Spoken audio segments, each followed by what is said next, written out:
Hey, Jared. Hey, Hey, Lonnie. Hey, how you doing? You hear me all right? Can you hear me? Yep. Can you hear me? Oh, hold on. Can you guys hear me? I can't hear you. Say something. Can you hear me now? No? Hmm.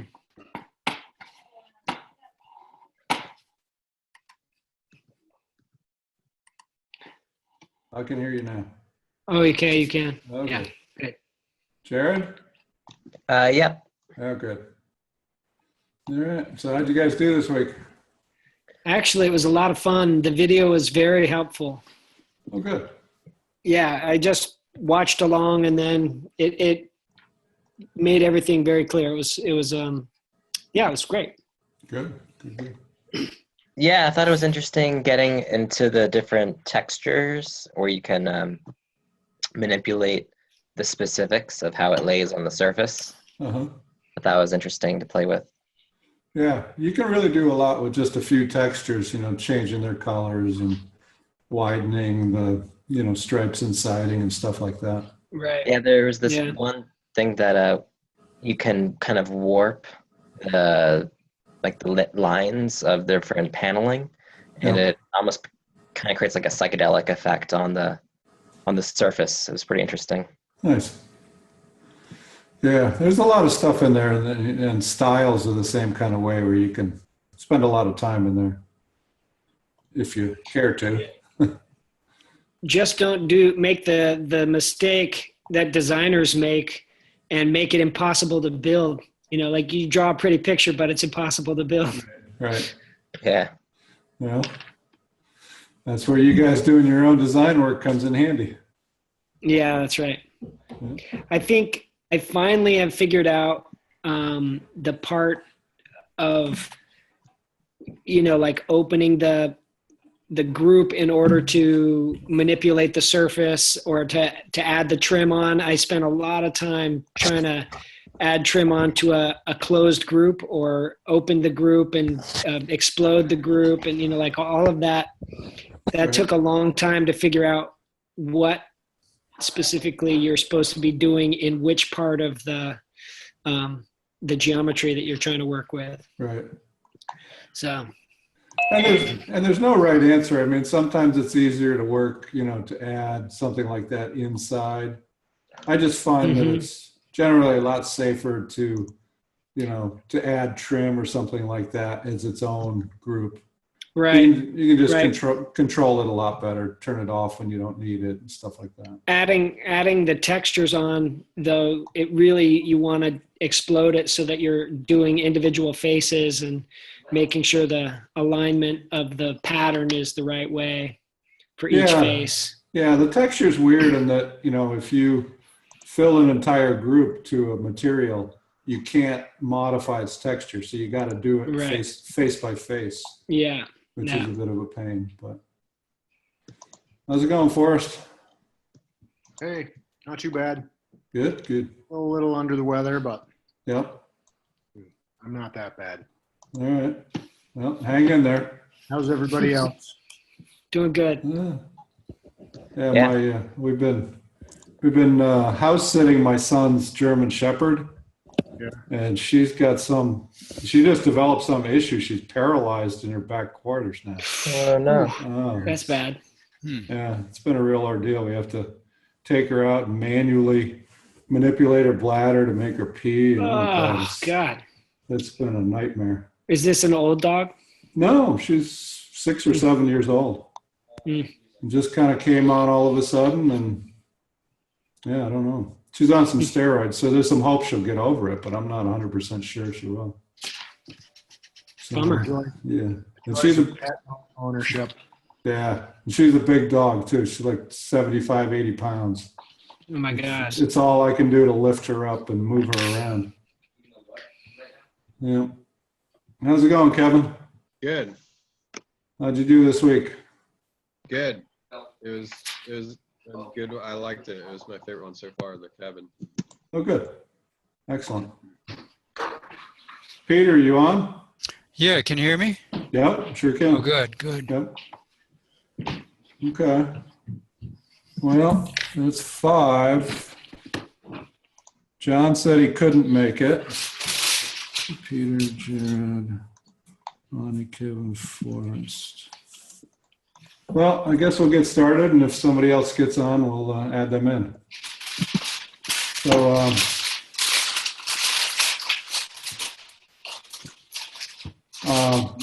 you guys want to all mute unless you're talking, and Jared, you want to go first with your model? Sure.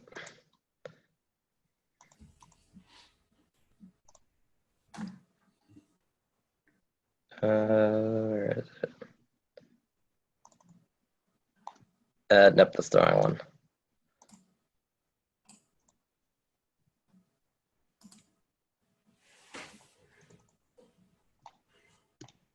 Okay, do you see that? Yep. It was more or less, it was pretty easy. Like, it was like, doing it was less of a cumbersome. I think a lot of the shortcuts they showed us about, like if you wanted to expand the door frame, just do all of them except the bottom line. Right. Yep. So like those shortcuts really helped. Mhm. I added some chimney stuff. I just put a hole in it. Nice. And yeah, just moving around has gotten easier. Nice. Just starting to work with the scenes because it's got all the layers figured out.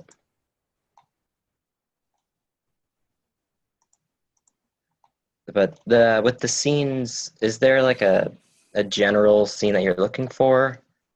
Kind of like the way you did it with the kitchen? You know, I mean, you want to do elevations and like tonight we'll get into doing some sections so we can do floor plans off the same model. But, you know, I mean, if you wanted to take a look inside, you could do a scene that hides the roof, for instance. Okay. So, you know, with any of your scenes, you've got control over what layers are visible. And, you know, so no, there were no particular scenes that I wanted to see in this model, but. Okay, cool. Yeah, but I thought this was a nice project. Nice.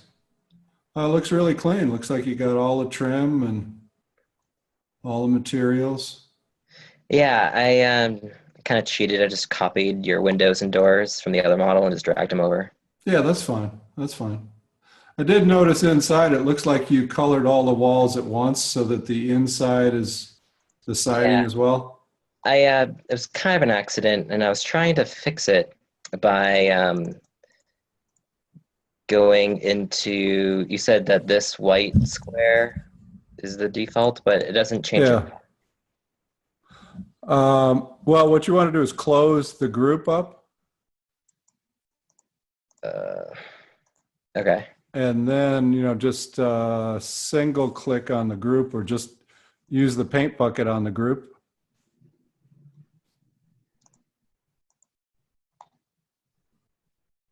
Okay. So basically it's falling back to its group color on or group material on the inside. And then it looks like you properly attached materials to the outside faces. Okay. So yeah, that looks like it fixed it. Okay, cool. Nice. And you got your hidden lines between the two levels. That looks good. Yeah. Very nice. So did you play around with the master layers at all? A little bit, but then there would be something that I would have forgotten to do, Mm-hmm. and it was difficult to change something Right, once the master layer was already created. right. I don't know, is there a way around that, or is that why you usually do that? Just when you're No, not really. I mean, I guess it's a good thing to do at the end of the model so that when you're going into layout and printing plans and stuff like that, you can control things quickly. But you're right. While you're still editing the model, it is cumbersome because then you'd have to open up the outside group and then get to the inside group. It becomes a lot more difficult to understand what group you're in too. Yeah, Well, that looks really good. cool. Very good. Okay. Lonnie, you want to go next?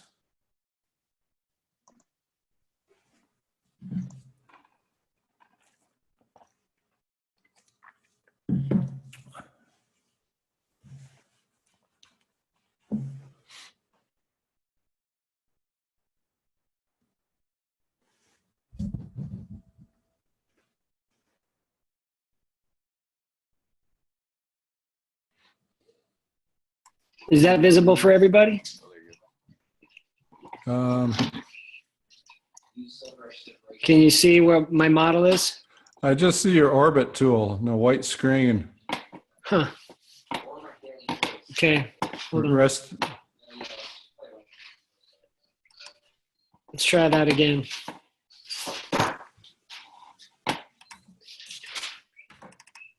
How's that? It says you're sharing. Oh, there it is. Yep, I see it. Got it? Okay. Yep. All right. So I got to turn you guys off. Okay. I got everything sort of put here in various layers. Trim. Walls. Got the deck and the chimney with a nice red stone on the chimney. Nice. And yeah, it's all grouped up. Yep.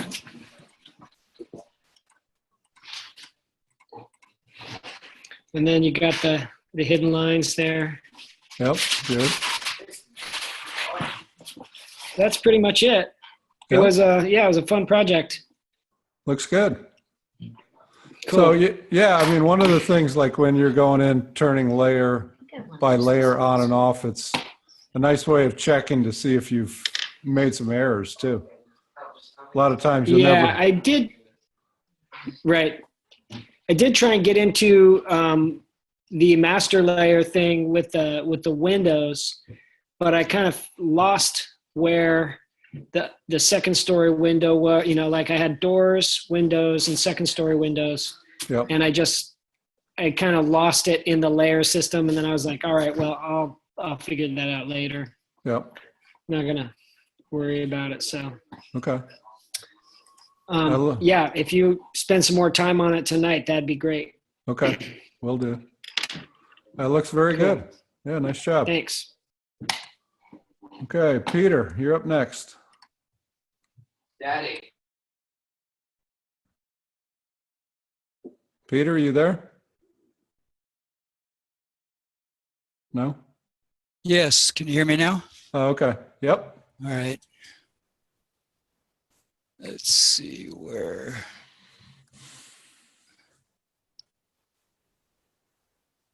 Oh.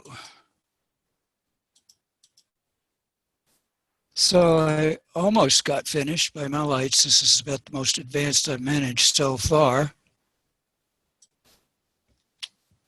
And I was doing the layers, following along. Mm-hmm. And I had a hell of a time getting rid of this decking and then the and then the plywood deck also. I don't know what I was doing, but I had to keep on going, backtracking with Control Z. Mm-hmm. Eventually, I got finished with it, or almost finished with it. Looks good. It looks like your cleanest model yet. I don't see any extra lines or anything. Looks good. Yeah. So I did all of the layers that I got up to, as far as this part of the tutorial there. Right. And you got your hidden lines in. That's good. Yes. So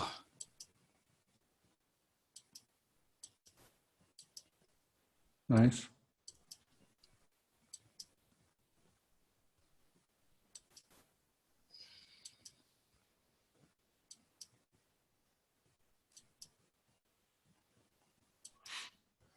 I did the whole smear. Nice. Very good. Well, you've come a long way from the cubby cabinets for sure. That's true. That one seemed to be harder for you.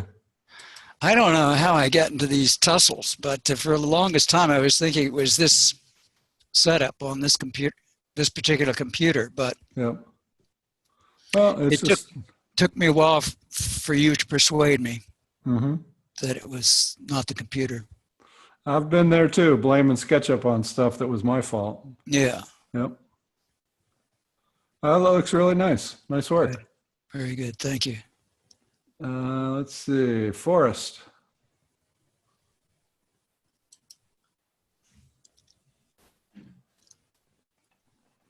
Yeah, hold on a sec.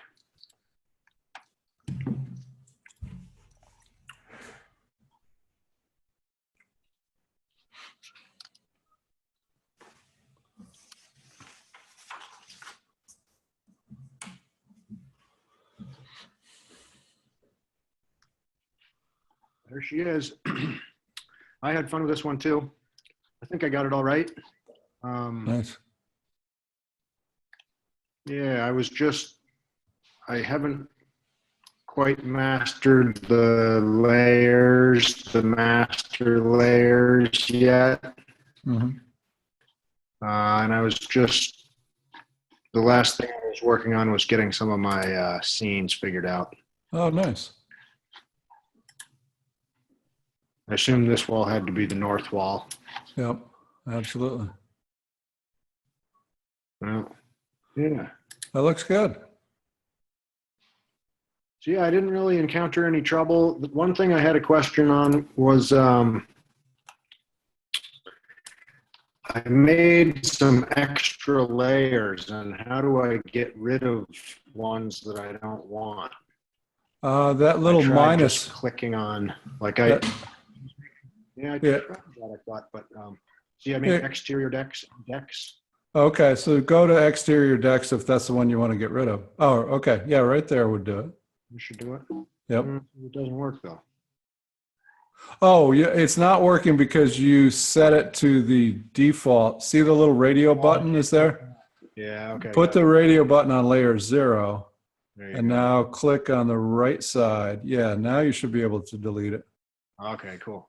And the nice thing is when you delete, if there's nothing in there, Mhm. if there's no objects in there, it'll just delete it.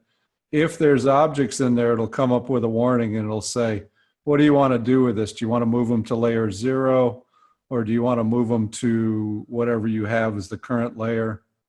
Yeah. Or do you want to get rid of them altogether? Yeah. So if you have stuff that's got nothing in it, that's nice. You just click on it and it's gone. Yeah. Okay. Cool. Well, it looks good. Yeah.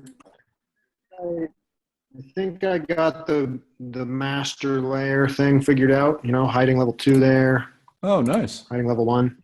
Nice. Um, Excellent. yeah, hiding exterior stuff. Excellent. Yeah, that's cool. Yep. Very good. Excellent. Well, you guys have all come a long ways. This is great. Another thing I noticed, I thought I had noticed this, is that cap pitched on that little guy, on that chimney? Or does it just look that way? Wasn't intended to be. If it was, yeah, that was my mistake. Might just be the perspective. Yeah. Okay. Cool. Yep. Looks good. Very good. Thanks. Okay, Kevin. Okay. This is the first time I got a monitor going, so see Okay. if I can get this going. Oh, there we go.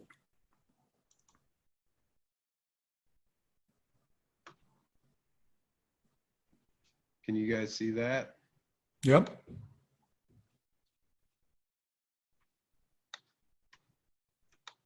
So yeah, I found this one to be enjoyable and pretty easy. I think having your video up and just being able to stop it when I needed to, and do what you just said, and then, you know, if I get it wrong, kind of go back. That was really helpful. Nice. The only thing, let's see, I got kicked out of the library with 15 minutes to go on your video there, so I didn't. It looks like there was a loft or something that everyone else did. Some guys did, it looked like. I'm going to add that today, so that's Okay. not a problem. So I didn't get that in. Yep. The only one thing that was bizarre was that this part right here, I don't know if I got the trim the wrong size, but you see this is a different, this is the color of the background. It looks like my trim might just be an inch too big or something. Yeah, it looks like it is. Yeah, it's not which is flush, not flush to the rough opening. A little weird because I feel like I copied them all, and that one looks good up there. Yeah. Yeah, and they're all copies of each other, so I don't know what I did. Oh, well, look at the upper left corner of that window you're on now. Huh. Yeah, same thing. Maybe your rough opening is a little too small on it. It's supposed to be 3 by 3.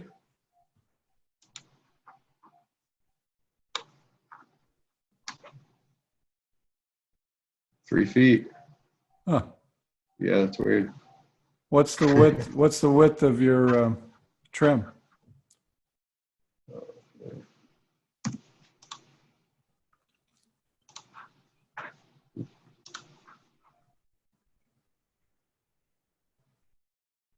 Three. Huh. Yeah, it's a little odd. It is. I'm not sure about that. That's weird.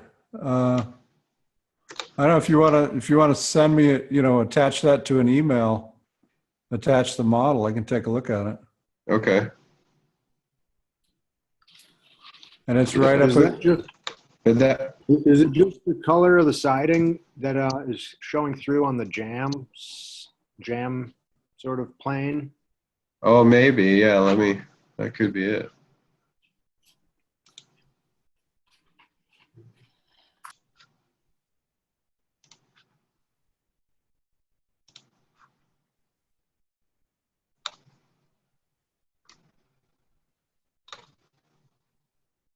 No.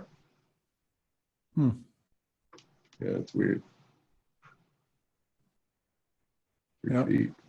Rough opening is right. Yeah. And you said the trim is all the same on the other windows? It's a component? Yeah, it should be. I'm pretty sure that's how I remember doing them. How you did them. Try dragging that one down right now from up top.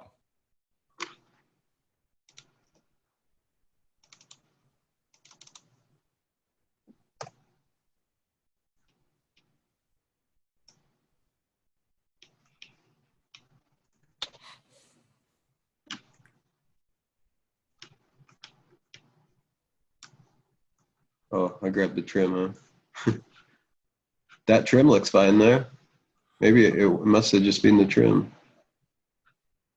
It looks like you opened up the window and you got part of the window, I think. Yeah. Yeah, you probably want to undo that and just close your component and just single click on the trim. And move that down? And yeah, copy that.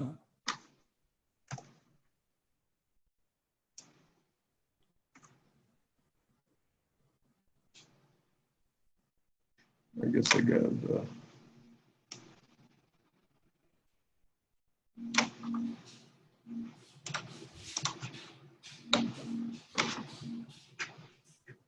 All right, now you just got to move it away from the building by 3/4 of an inch.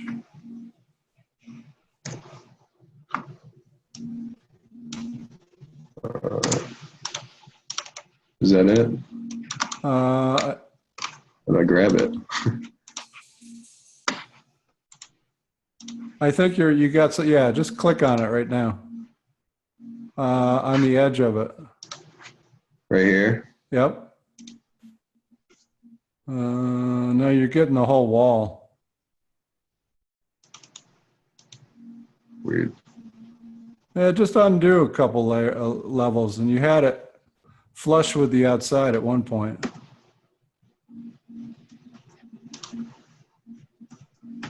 There it is. Oh, yeah, close that though. You got it open now. Now you should be able to click on it and move it. No? Weird.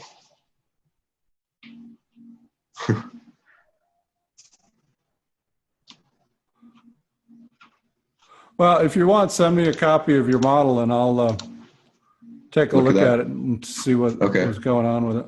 Okay. Yeah, other than that, I liked it. It was a good one. Good. Excellent.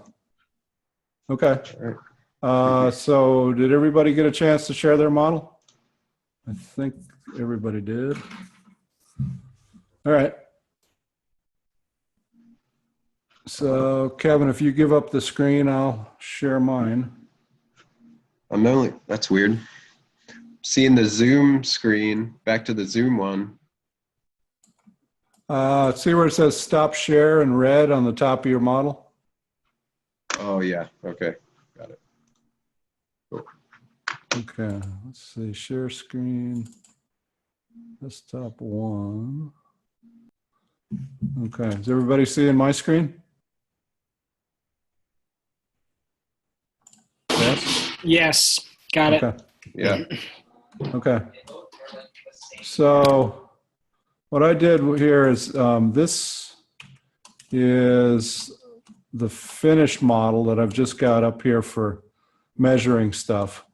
And this is a model that should be in the same state of completion as what you just finished. So I'll show the master layers again. So this one has the external master layer. And that one's, that's the easiest way to show it because there's not too much stuff in. So this is a group. And then if I double click inside that, I've got all these other groups of decking and platforms that are inside there. So one way to deal with that is if you've made these master groups and you want to get rid of them, is just single click on that outer group and explode.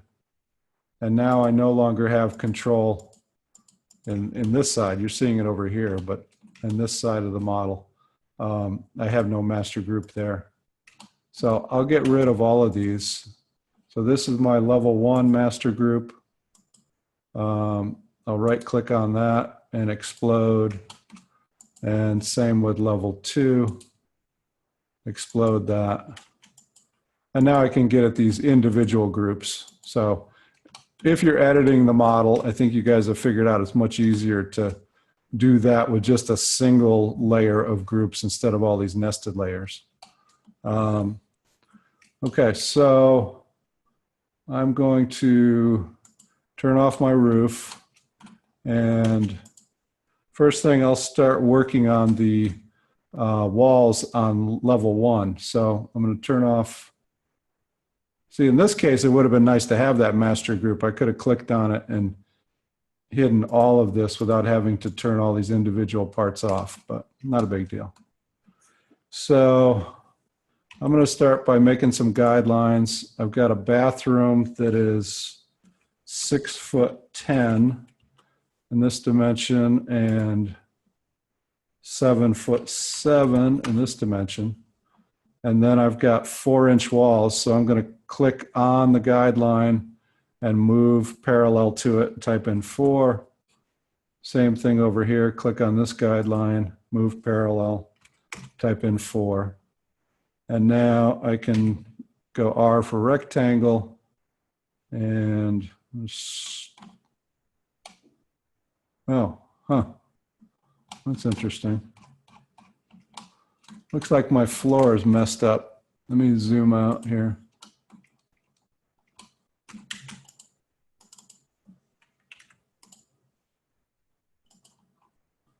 And I don't know, for some reason I was editing this floor to put all these different colors in and then getting rid of it. So I ended up screwing that up somehow, but let me put these guides back in. So this is 6'10", and then another 4 inches there. So now I should be able to snap to something good. And there's a lot of different ways of making walls. So I did 2 rectangles here. If I start pulling this up, only one's going to come up at a time. But I can zoom in and erase this little line here. And now both walls will come up at once. So I'll pull that up, zoom out, reference the top of this wall and click. And then I can check the distance being 8 feet down in the value control box. And let's see, the kitchen is 8 feet deep. So I'm going to get rid of my guides and tape measure 8 foot and then make a parallel 4-inch wall to that, or 4-inch guideline to that. And then let's see, I'll show you what it's supposed to look like over here. So I've got a little stub wall that is 2'6". So I'm going to make a guideline out 2'6". And then that kind of defines the rectangle I want. So I'm drawing on top of this slab. I don't have any groups open. So I can push this up, snap to the top. And now I have this, oops. What's going on there? I've got some extra geometry right here I'm going to get rid of. Okay. So now I've got this area here, which is ungrouped geometry, and I've got this area here. Somehow I got in trouble with these outside walls again when I was undoing the model. So this is a little hosed, but ignore that for a second. So you can either make this one big group, but I kind of like doing it in 2. So I'm going to triple click, right click, make a group. Same thing here, make group. And it doesn't matter how many of these things you assign to a layer. So I always find it easier to have individual wall pieces, because then if you want to hide it, you can individually hide one at a time or unhide it. Okay, so let's see. This comes out, if we look at this wall over here, I'm going to open this up, hide that ladder. So this little stub sticks out 1 foot, and there's also this chase here for HVAC that's 10 inches by 10 inches. So we're going to come out 1 foot in this direction and make another wall going back this way. And I'm just going to make it, I don't know what that dimension is just yet, but I'll pull this up and reference the top of the wall. And then I think I'm going to end up linking these together. So I'll double click this and I'll show you a clever way. You can actually move a line. So see, I've just got this line here selected. So I'm going to hit the M and hit Control, and I'm actually moving a copy of the line 4 inches over. And then that gives me a surface that I can pull in this direction. So now I'm kind of defining that HVAC chase, which is 10 inches in this direction, and then 10 inches in the other direction. Same thing, I can bring this line, make a copy of it, move this over. Lines are a little tricky to move, but as long as I stay on that red axis, and I'm going to lock it down with a shift key, it'll stay where I want it. And then I can reference the guideline. And then I'm going to make one more copy of it. and move that over 4 inches. So now I've defined something that I can push pull out.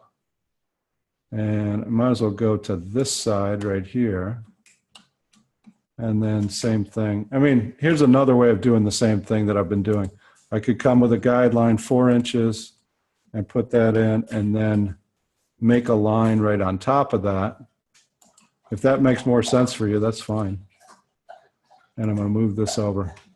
So I kind of did that in a haphazard way. And one of the drawbacks here is I've got a group here and I've got this group out here that I don't know what I've got in.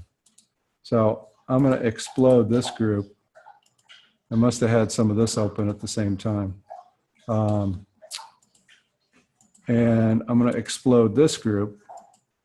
So now I've got all ungrouped geometry and I can get rid of this line. And then triple click to select it all and make that one group again. So easy way if you want to add to a group, explode it, do some more stuff, and then select all of what you want to group and put it back in.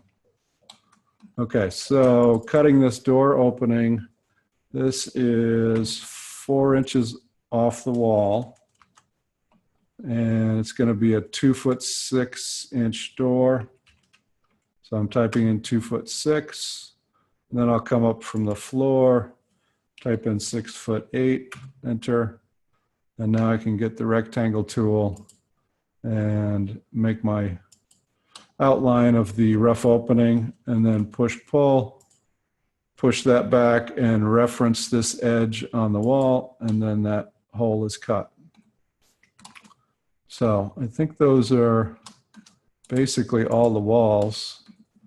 I'll hit G, which I've got set up to hide my guides. Yep, okay.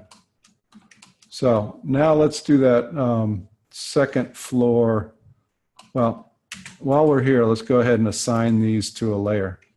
So I'm going to make a layer, call it L1 interior walls. Oops.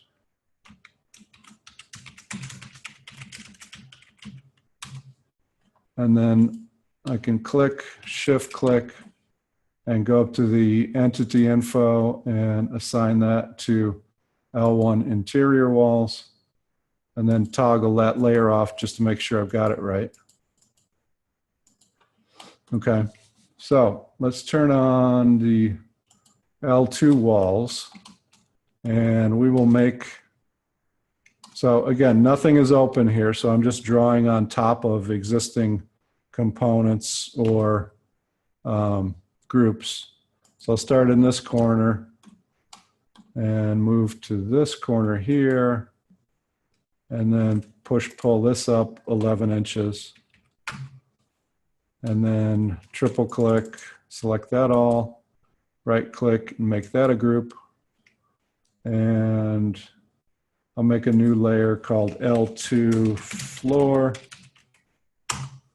and assign that in the entity info to the floor layer, and then make sure that that's properly assigned by toggling its layer on and off.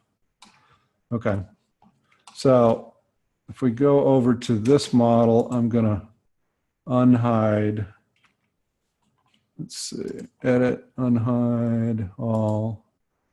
And there's basically 2 knee walls up here. So they're symmetrical and they're 3 feet from the inside of this outside wall to the inside of the knee wall. So I'll start it on this edge. I'll come in 3 feet. And then I think what I'll do is I'll make a line here.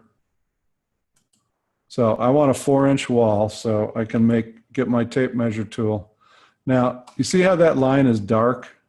That's your first clue that you screwed up. Second clue is, oh, actually, I don't want to put it. Never mind. I was thinking I had to open this wall up, but I don't. I want this as a separate wall, so never mind. Okay, so I've got my tape measure tool. I'm going to move over 4 inches, and I'll make a line here. and then another one here, hit escape, and another one here. So now if I did that right, I should be able to hover over this and pull that out. All right. Now I want a wall similar to this area right here to come down. So I think what I'll do is, this is still all ungrouped.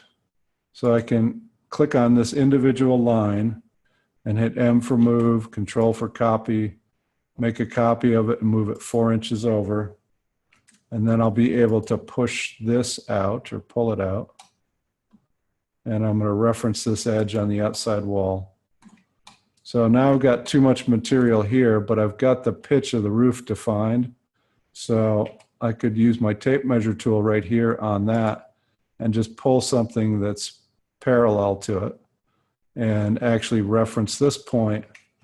And now I've got the guideline on the proper angle and in the right plane.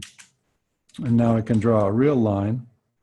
So L for line, click, and then I should be able to push this back.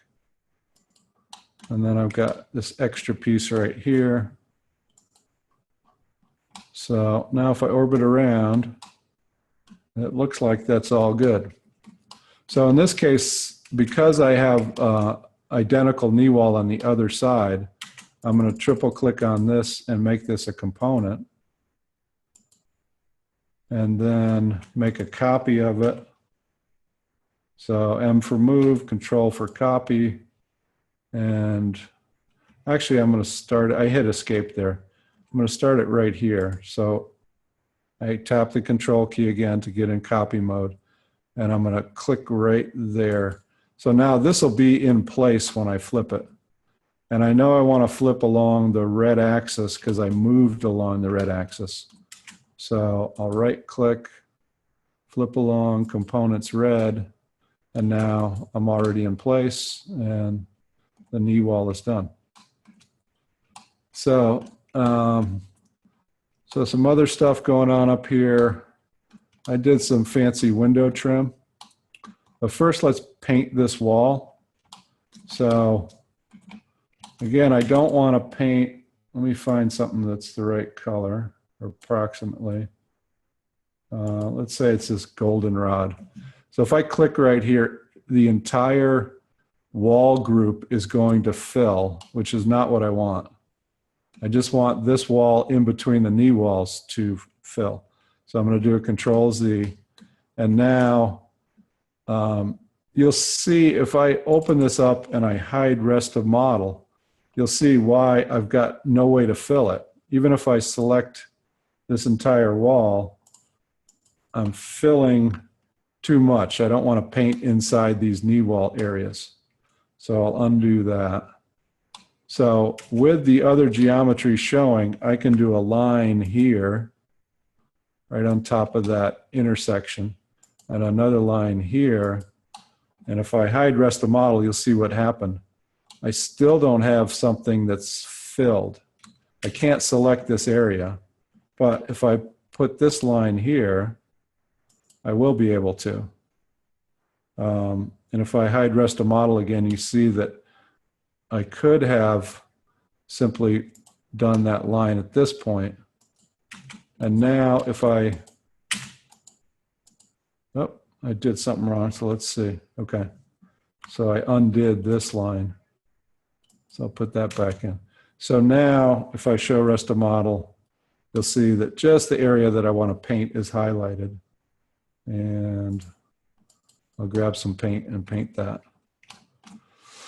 Okay, so I want to do this window trim here.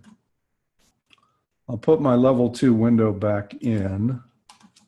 And so basically I've got a sill, and I'm not sure what that's called, but piece below the sill. And I've got 2 vertical pieces and then a little divider, a cap on top of that, and then a bigger cap.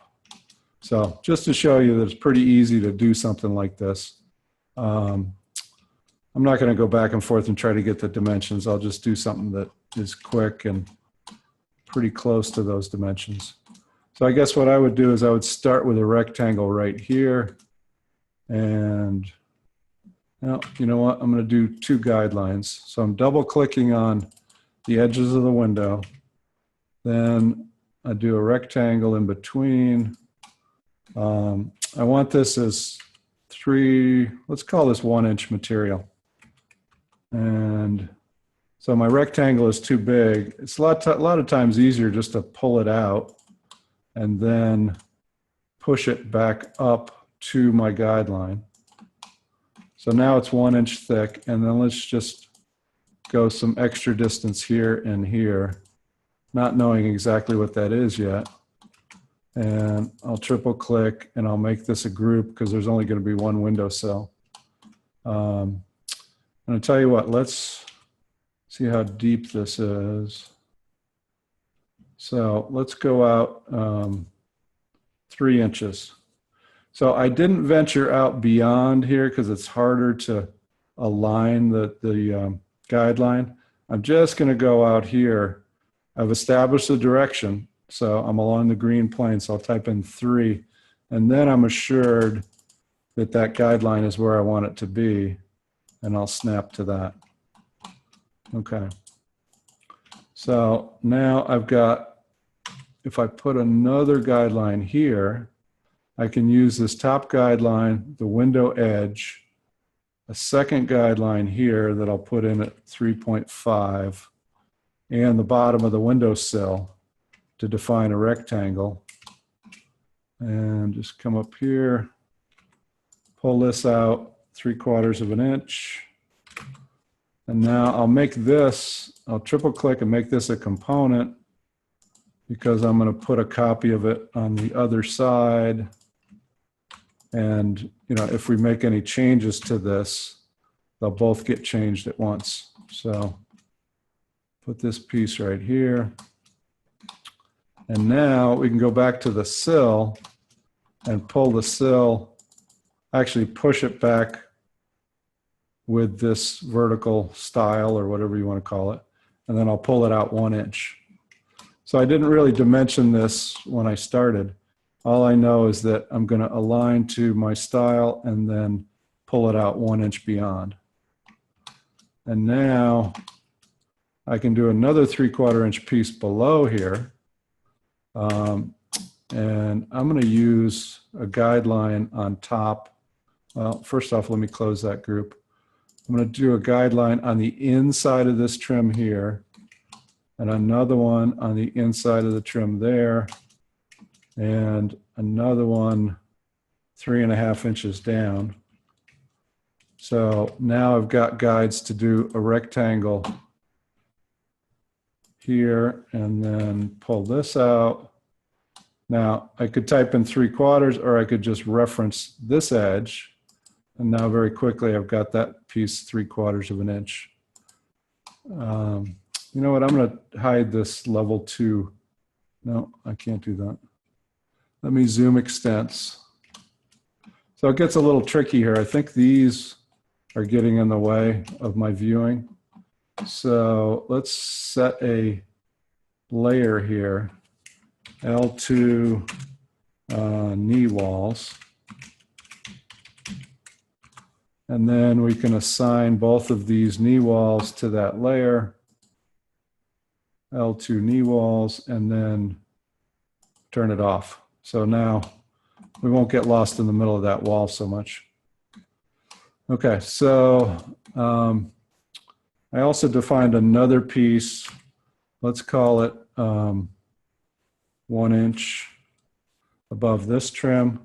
So now I think we've got everything we need to make this little cap divider.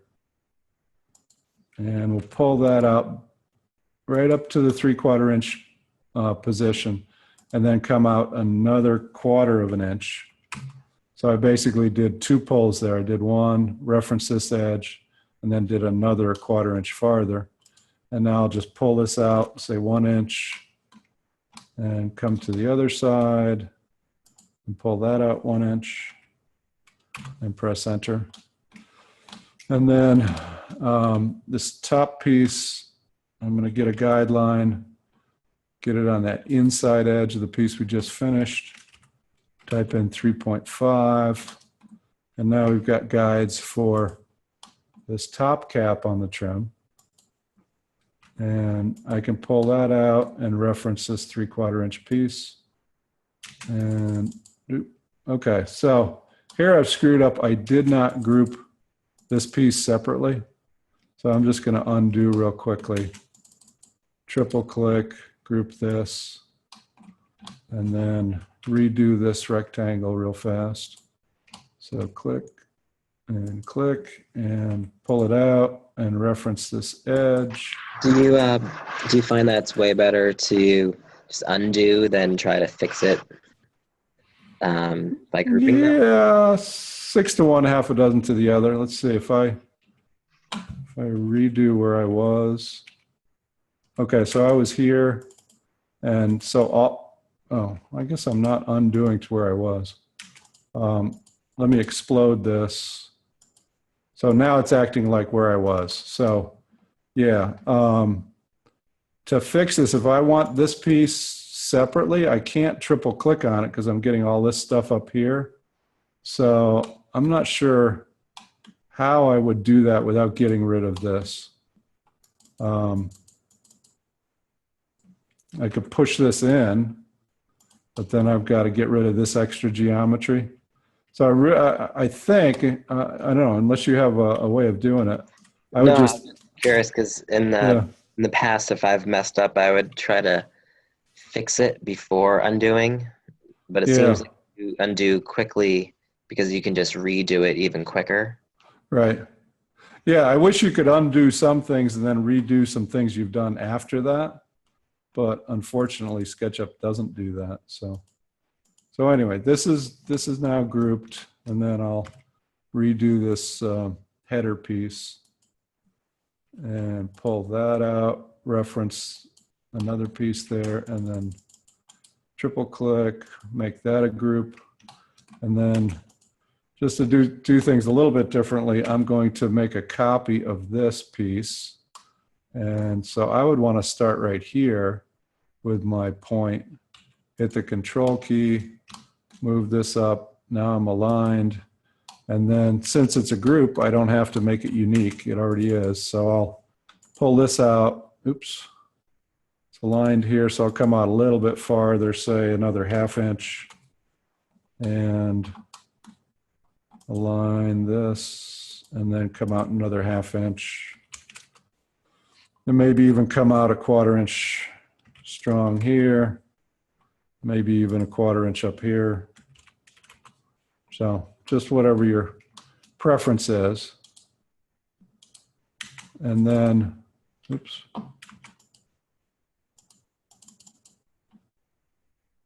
So that's already grouped, so we're all set. So that's our window trim. I'm going to make a L2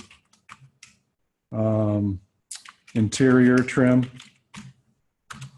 Now, if you want, I mean, there are other windows in the house that are this size. So because of that, what I would do is I would shift click on all of these individual groups.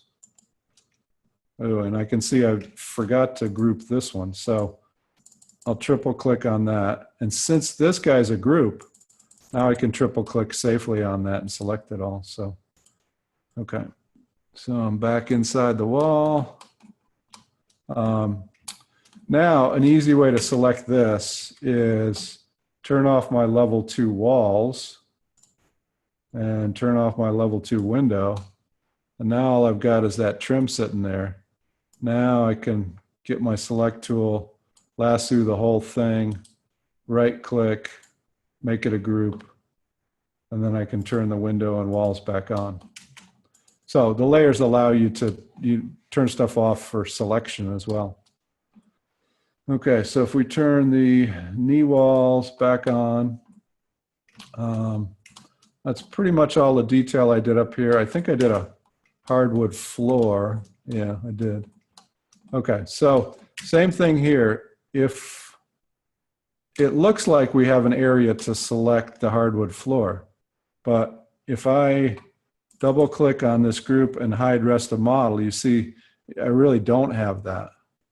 If I go to hardwood floors or wood, and I fill here, I'm filling too far.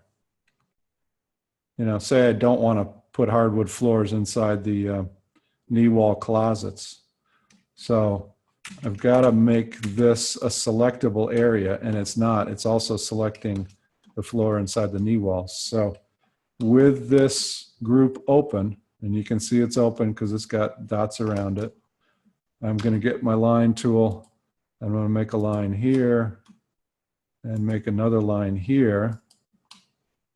And now I should be able to single click on that and select just that area, which I've got. So now it's ready to apply a material to it. So I selected the hardwood floor, and let's see the orientation I did over here. I did the same, but remember, if you want to rotate this, you would single click on it. You know, I opened the group first. Let me go back. So I double click to open the group. I single click to open this face, then right click, go down to texture, position, and you can wrestle with this thing and rotate it 90, but the problem is at the same time, you're also scaling it.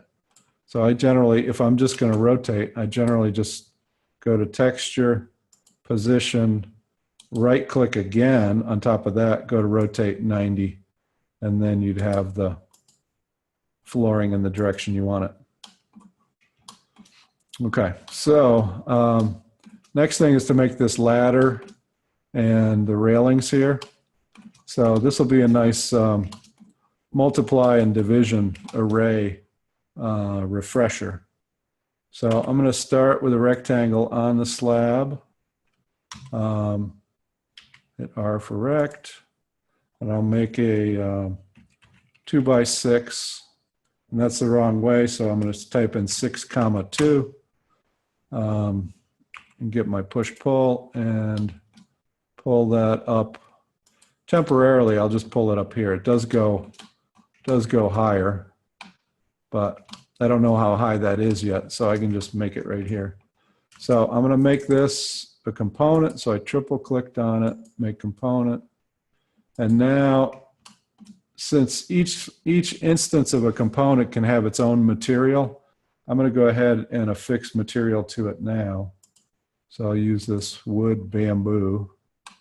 So now when I make a copy of this, I'll get something that's already got its material on it. So I want 24 inches between the two sides of my ladder. I want 24 inches right there. So what I'm going to do is I'm going to do a move copy, and now I want to move this right here. So I'm going to do two moves because that way I'll know the second move I can do 24 inches. So let me undo that. If I was going to move this piece, I would have to also add in the width here and say I forgot what the width is. I always find it easier just to make a copy, move it here, and then I'm back in the move tool instead of copy, and now I can do a second operation, type in 24, and now I should have 24 inches between the two sides of the ladder. Okay, so next up we'll make the steps of the ladder. So I think we've got enough here to do it. So I'm going to start right here and come over and type in 2,6 and enter. And I will pull this out. And again, I don't have to type in 24 if I just reference that inside of the ladder vertical. And triple click on that, make that a component. And same thing here, I'm going to color this first one or put a material on it so that I don't have to do that with every one. So now let's see what the spacing is here. I think it's 1 foot. Yeah. Okay, so 1 foot. So basically, I could move this down into the slab, and I can still see it there, so I can still select it. So I'm going to move the first one basically from the bottom of the floor. I'm locking into that ladder, and I'll just let go of the mouse, and I'll type in 12. And now I can do my array command as long as I don't do something else. If I go over and say I get the tape measure tool and then try to do an array, say multiply 12, nothing happens because I've switched out of my move command. So I'm going to move this back down into the slab again, and I will move it up 12 inches. And now I can type in times 10, enter. And let's just zoom out and see. Oops, did I not? Let me try that again, times 10. All right, I'll tell you what I didn't do here. I just moved this 12 inches. I didn't make a copy of it. So now that I've got one established at 12 inches up, I'm going to leave that there, and I'm going to move and make a copy and move this one 12 inches. And now I should be able to do my array command, because the array command only works when you're copying, not when you're moving. So I'm going to do times 10 and press enter, and let's see how many. So we've got a couple too many, so I can change that. I'll do times 8, enter. So now we're a little bit tall here. So we know that we moved them 12 inches. You can actually, if you haven't done anything, you can change the distance of the move. So I'm going to type in 11 and press enter. And now they're all spaced 11 inches, which is not great either.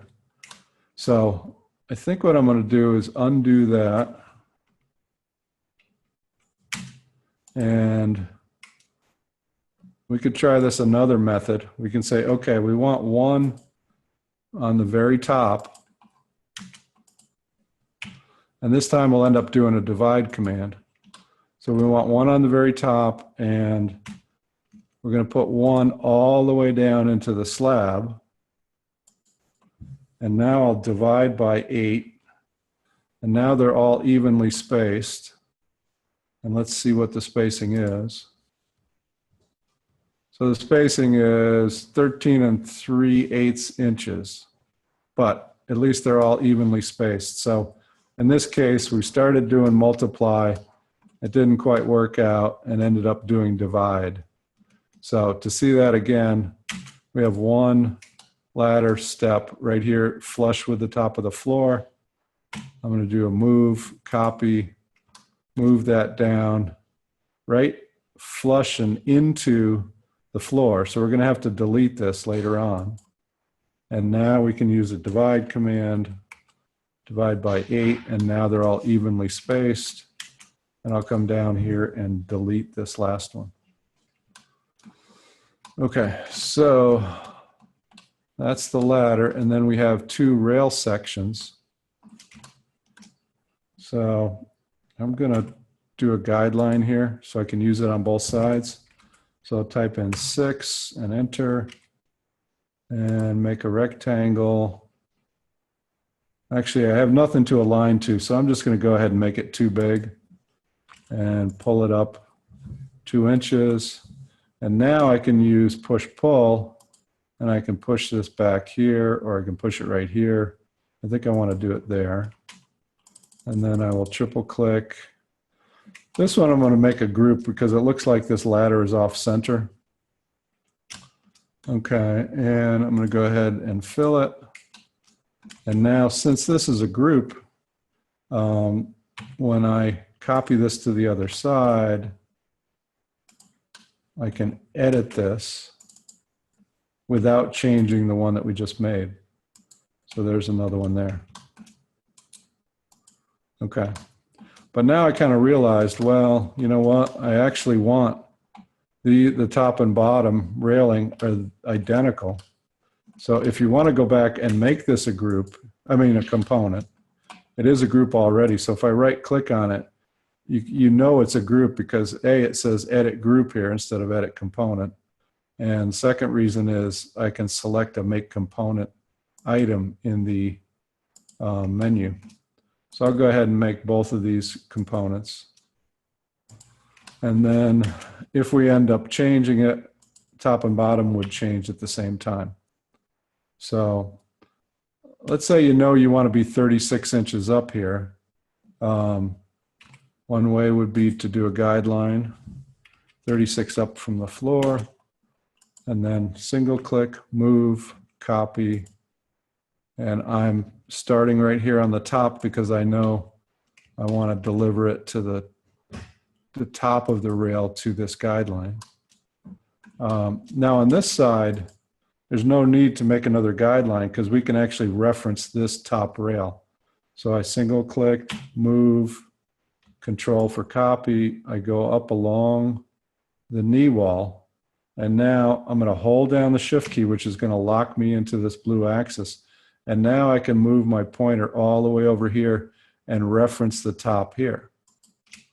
So as long as you have geometry anywhere, you can lock in your movement and just reference it and click. So now this side should also be 36 inches above the floor, which it is. Okay. So now we can make our vertical pieces here. So I'll do R for rect and make another 2x6, enter. And again, no need to measure here. We can just reference this bottom edge of the rail and triple click, make a component and color one of them. Okay, so now I would say I'd probably want to divide here because I've got one piece in and I'm going to move a copy over here. And now I can say divide by 4 and kind of look at it. That looks pretty good. Okay, so let's take this, move it up against the wall here. So I'm making a copy. I'm going to snap it right there against the wall. And I'm going to move, copy another piece over here and say do a divide by 3. So to me, I don't know. I wouldn't want that. So this is 8 3/4 and this is 10 5/16. So I think what I would do is maybe start over here with the same spacing that I had here.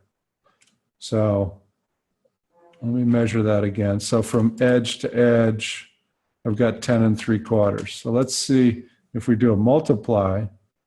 So I'm going to make a copy, hit control, and type in 10 space 3/4, enter. Now I can do a multiply. So multiply by 3. That to me, I guess, looks a little better, where you've got even spacing here. So there's lots of options, but I just want to show you. Sometimes you want to multiply, sometimes you want to divide. And let's see. Let's go back into the ladder. And since these were components, we can pull both sides up at once and join that with the top rail. And so that's pretty close to what we have over here. Mine were a lot closer spaced on the first model. But you can follow along with that first model if you like.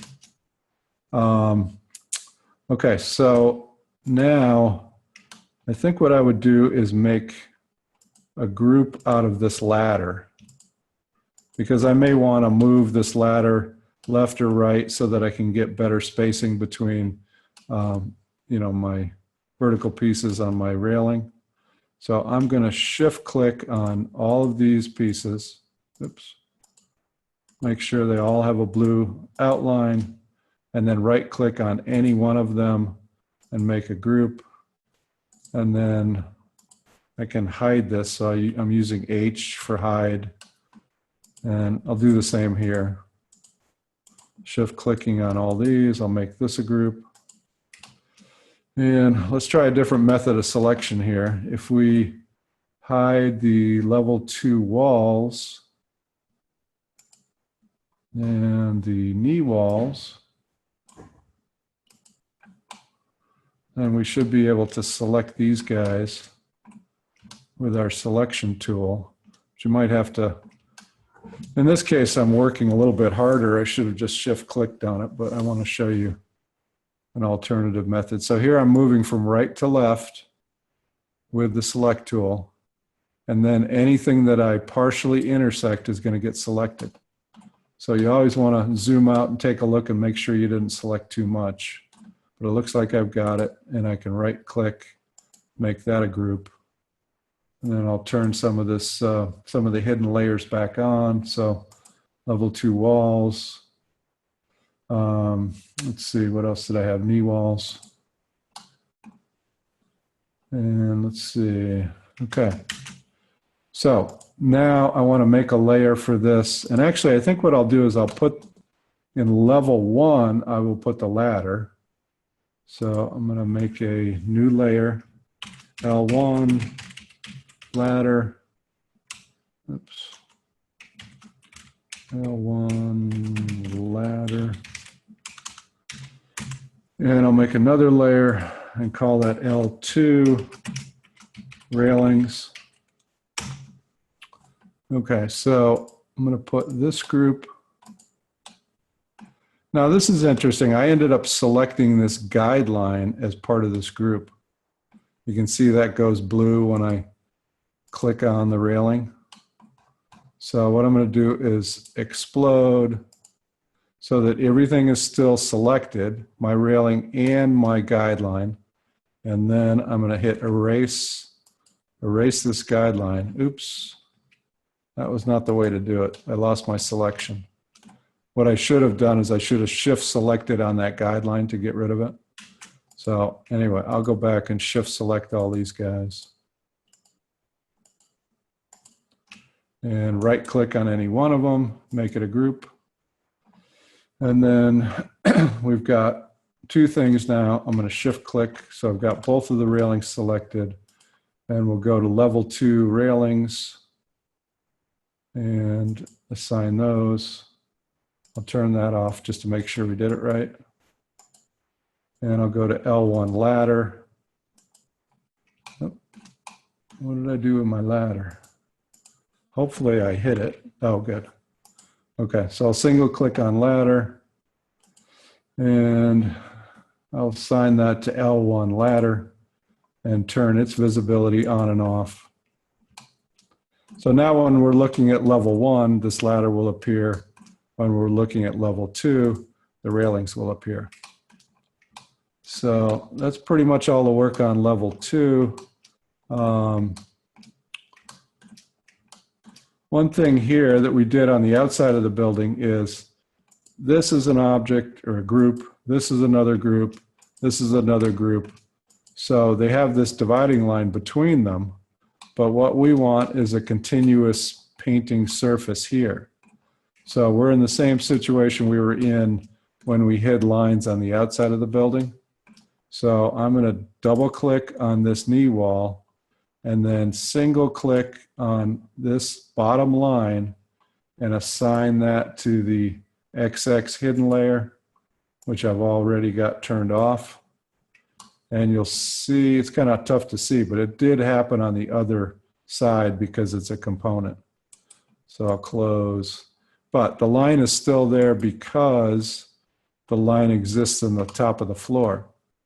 So I can double click here and I'm going to trace another line right on top of it and select that. Otherwise, I would have selected this entire line, which I don't want. I just want to hide this piece. So I made another line on top of the floor and I will assign that to hidden. And now you can see when I close the group that it's gone. This side still needs to have its top line hidden. So I'm going to draw a shorter line on top and assign that to the hidden layer. So now we have what appears to be a continuous wall, even though it's not. So we have the best of both worlds. We have it looking like it'll look in real life when we paint it, but we can also control the visibility of layer 1 and layer 2 to work on our model. So now to paint, let's do the same color here. So I'll get the paint bucket and I'll hold down the Alt key and get the eyedropper. So now over in my materials, I have that goldenrod color. I do not want to just click on this group because it's going to fill the entire group. So I'll Control Z out of that. So now I've got a double click to open it up. Just select this face here.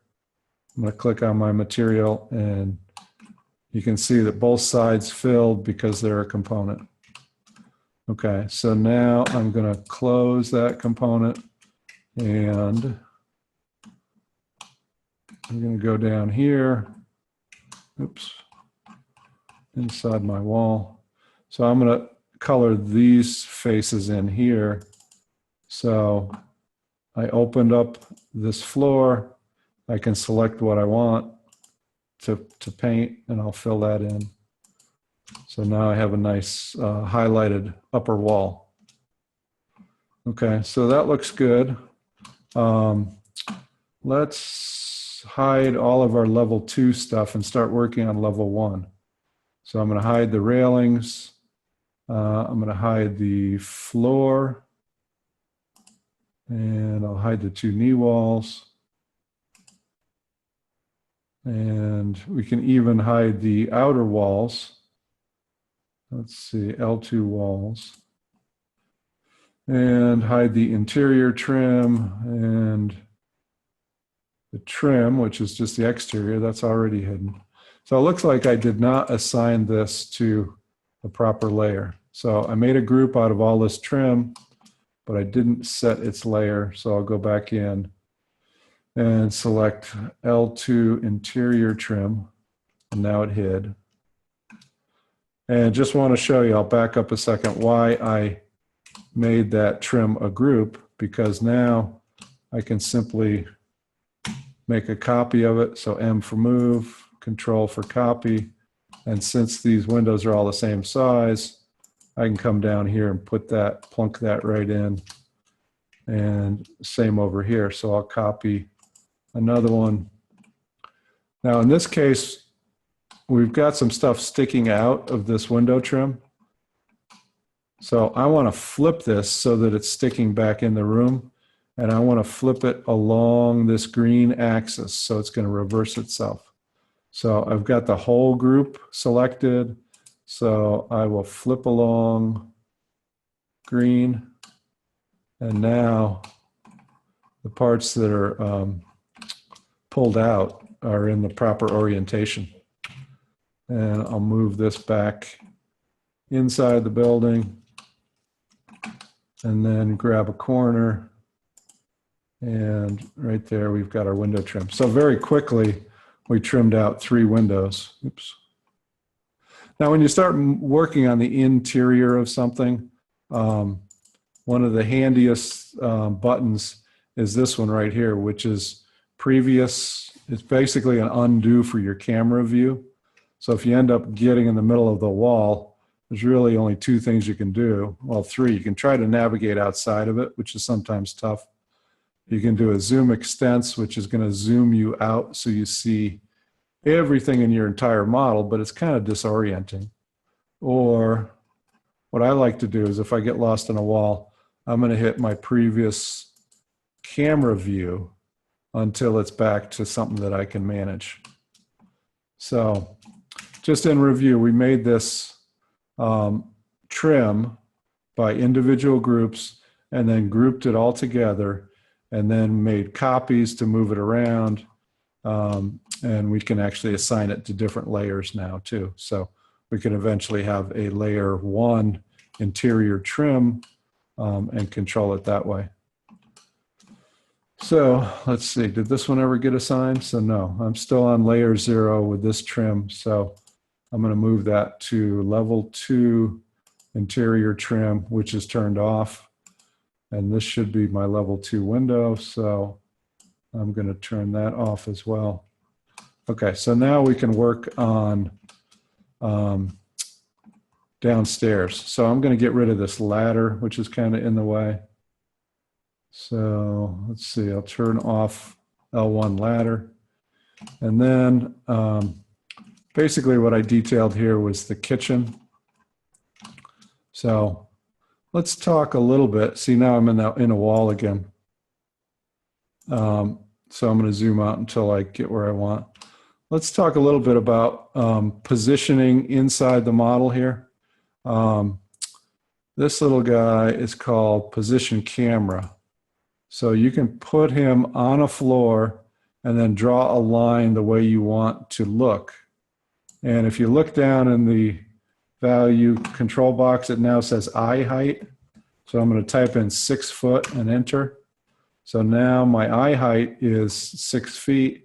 I can hold down the left mouse button and literally move around my view. So I'm standing in the kitchen and I'm moving within the kitchen without ending up inside a wall.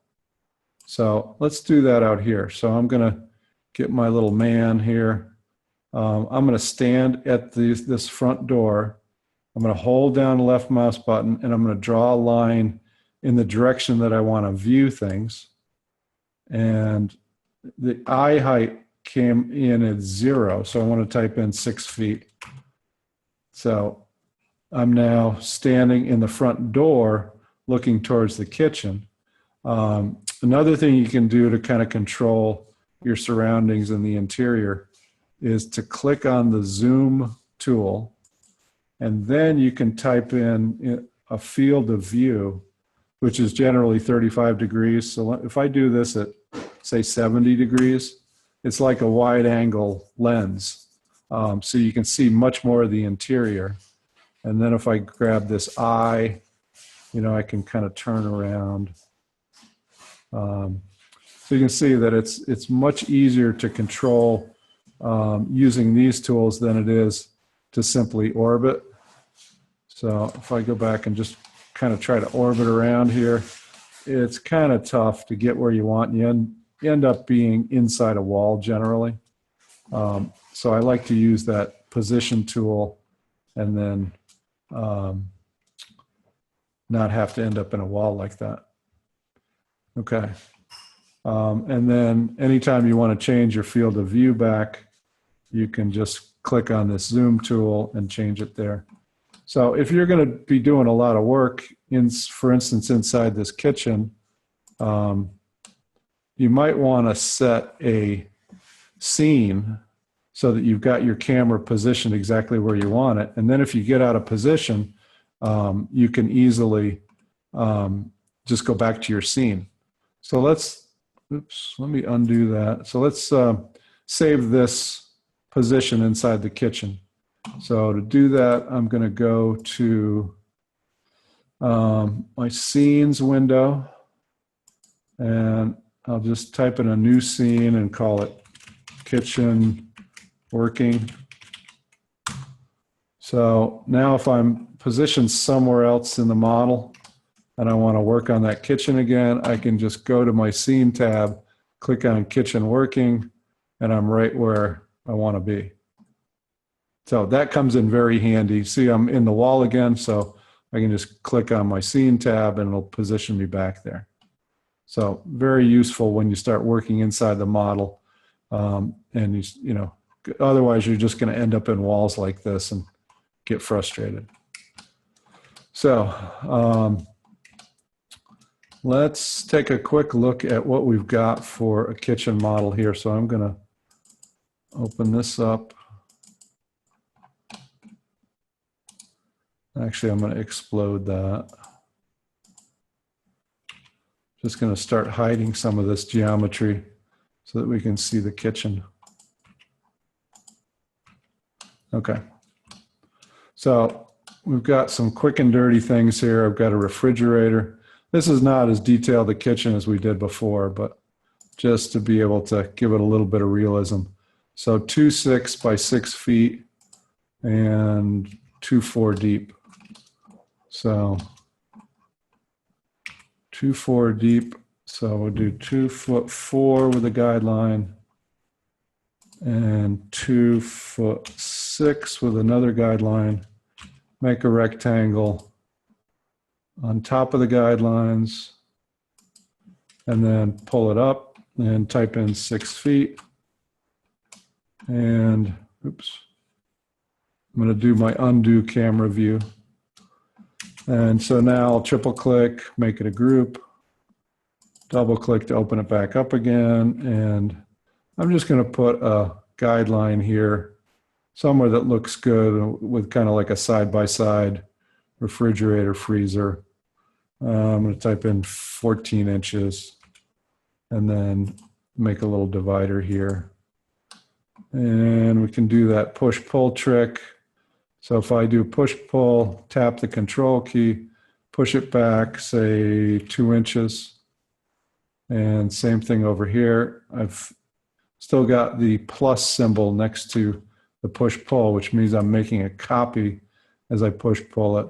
And I'll reference this back edge. And now you see these faces are no longer white. They're kind of bluish. They got reversed when I pushed it back. So I can right-click on this, reverse face, right-click on this face, reverse face. So SketchUp was thinking it was like the back side when it really is the front side. What would happen potentially if you didn't reverse the face? You just get shading that you wouldn't necessarily want. I mean, it's not a bad thing, but if you affix the color to this, these would always be a darker shade because it's kind of simulating the interior of this refrigerator. Okay. If I had been a little more clever and if I had pushed these back first 2 inches, oops, push that one back 2 inches. Now I think it's not going to reverse when we pull it out. But since I pushed it in when making a copy, I'm not exactly sure why SketchUp does that, but it's all in the direction that you're pushing or pulling.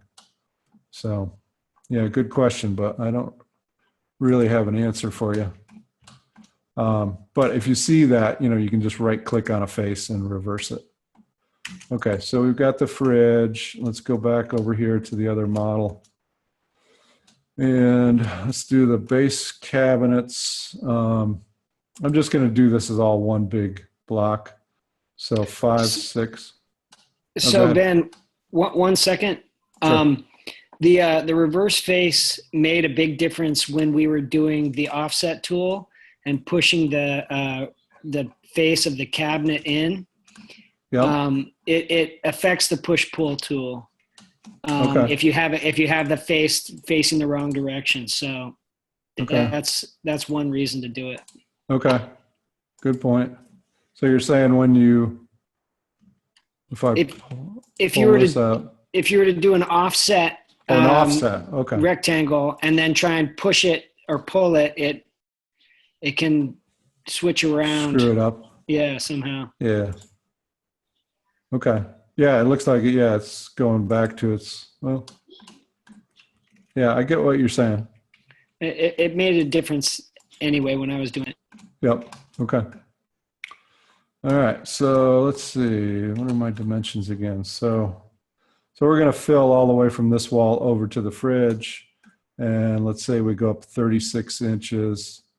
And we'll make this set of drawers 2'2", and then say a dishwasher 1'6".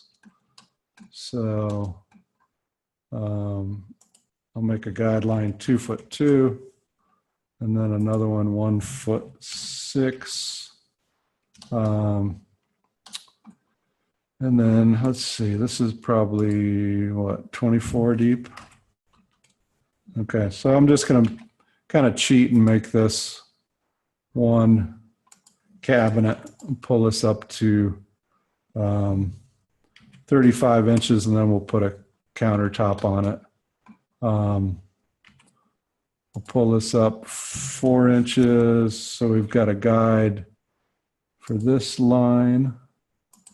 and push this little kick plate in, say 2 inches. Maybe that's a little much. I'll do 1 inch.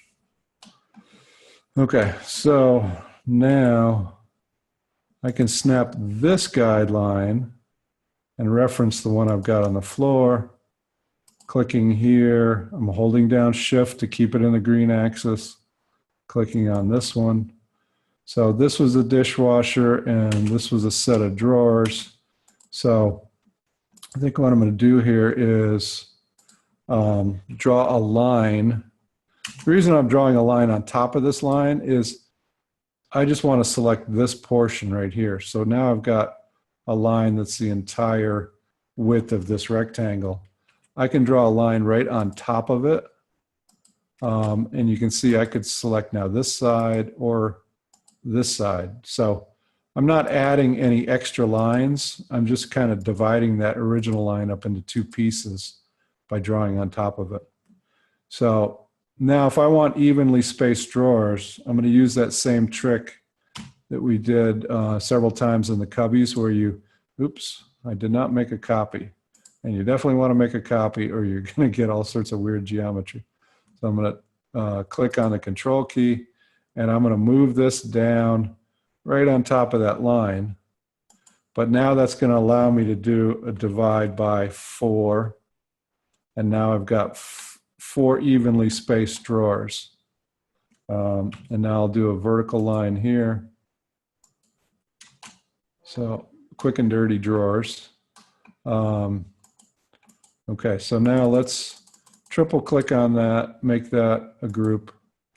And now I can safely draw on top of it with a quick countertop and pull that up, say 1 inch, and pull it out 1 inch, or maybe even a line to the edge of that refrigerator. And I'll go ahead and group that. And let me go back to the reference model. If I was really clever, I'd have a scene set up so I can go right to this model. So let's do that. Let's make a scene right here. So I've got my scene tab, scene window open, and I'm just going to call this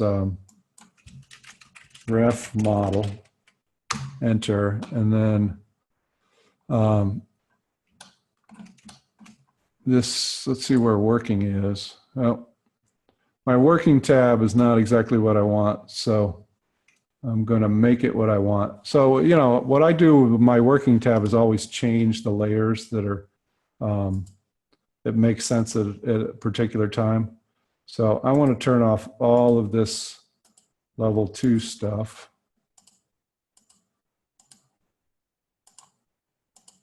Get back to kind of where we were, and now I'll get rid of the ladder too. So, and I'll get rid of, let's see, might as well get rid of all my interior walls on level 1. So yeah, so now I can really work on the kitchen. So now I'm going to right click and update on this working tab. So now I have reference model tab or scene and working scene.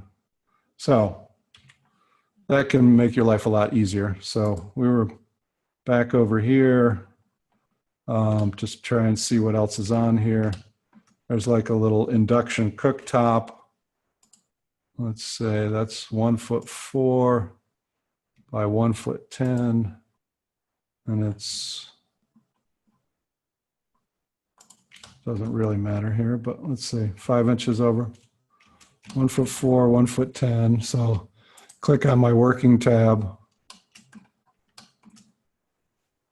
go 4 inches over with a guideline, and I'll make a rectangle 1'4", 1'10", and that oriented in the wrong way. But instead of retyping in, what I'm going to do is I'm just going to pull this up 1 inch, triple click, make it a group, and then I've got 2 ways to rotate. So I'm going to go to the rotate tool, and I'll just grab an edge, I want to be on this blue axis, so I'll hold down my shift key, lock it in. I'm clicking once, clicking a second time, and then clicking a third time. So just to go over that again, I got the rotate tool. I made sure I'm on the right plane of rotation when I'm there, and I can just hover over that plane. So it's blue. I'm holding down the shift key. I'm clicking in the corner, moving along the edge, clicking a second time, doing my rotation to 90 degrees and click a third time. So another way to rotate is actually just get the move tool. And when you have the move tool, you'll see these 4 red crosses. If I click on any one of those, I can rotate. And the trick here is to just look at that guideline and where it is on the protractor and click. So that's convenient in that you're generally moving at the same time as you're rotating. So we can move that to the guideline. I'll actually move it down into the countertop.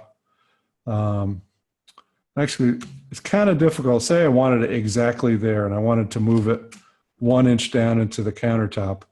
It's easier to actually move it straight up, and I've acquired the blue axis, and then I can type it a negative value. So -1 will take it from where it started and move it down 1 inch. So now it's flush with the countertop. And I'm going to open it up. Actually, in this, I'm going to fill the whole thing. So I'm just going to click on that group, and I'll go over to materials and just go to a color and some dark color here. And I'll single click on that. Now we have those fighting surfaces because these are both in the same plane. So I'm going to move again, and I'm going to get this and I'll move it up straight up, and I'll type in 1/2 inch. And now we're not going to get the fighting surfaces. Okay, so back to our reference model. So I clicked on the scene tab and can zoom in here. And so I've made a sink 4 inches, 5 inches from the back. And so that's 14. And what's that? 12, 18. So 18 by 14. Oh, I should have clicked on my scene tab.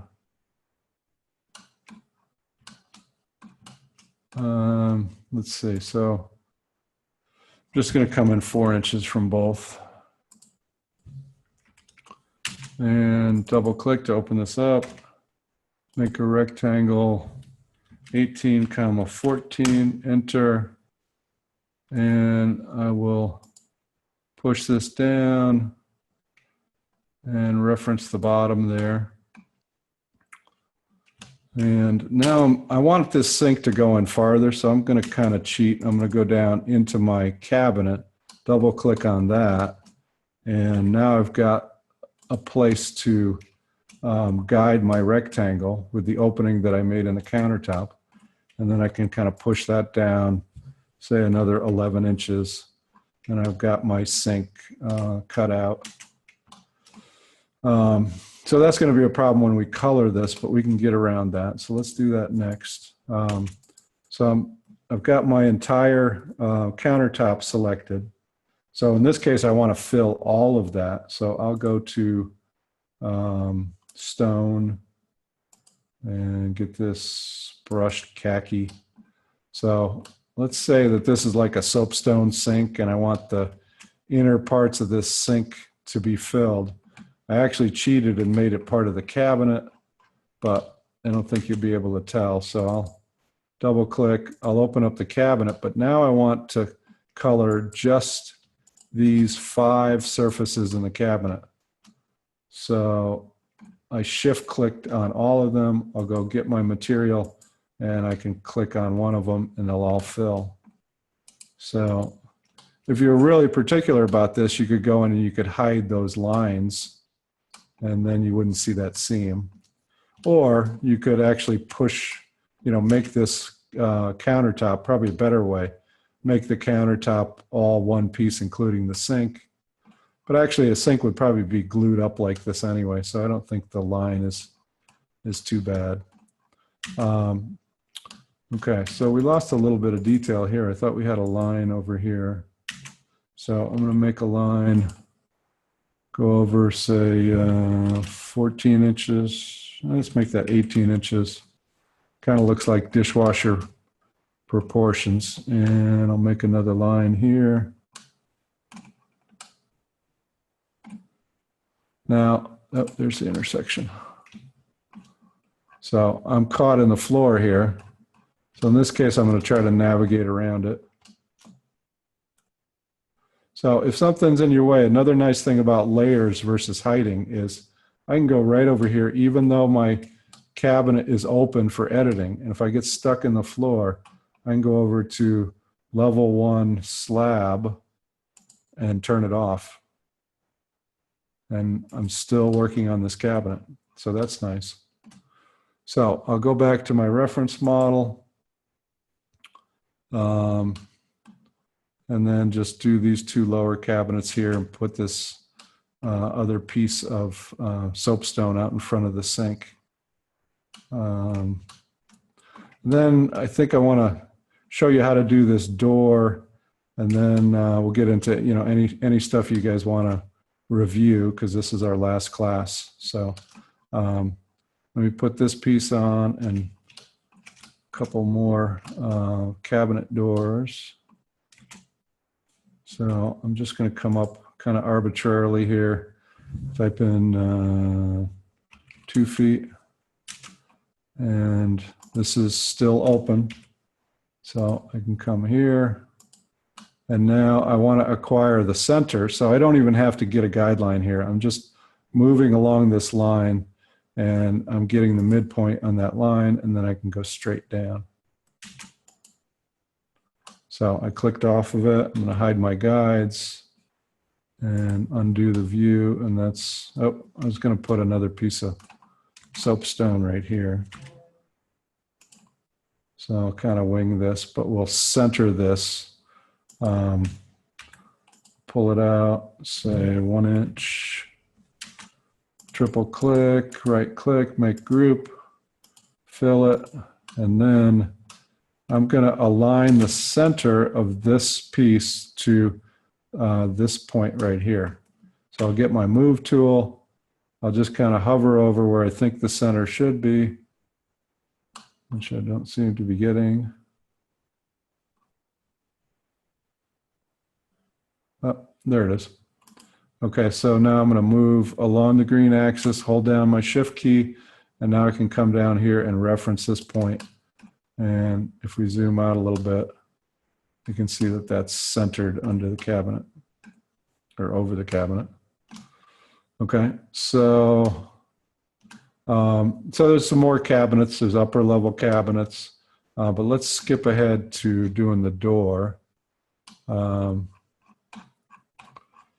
I'm going to kind of look at this from above, and I just wanted to show you how you can do kind of a 2D view and a 3D view of an object. So easiest way to make this door is right in place.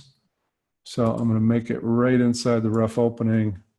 I'll pull it back towards me 2 inches, triple click, right click, make a group, and then we can kind of put it where you want it. So I'm going to move this and align it to the inside edge of the door opening. And now I'm going to get my rotate tool and click once in the corner, click a second time on this line, click a third time to go to 90.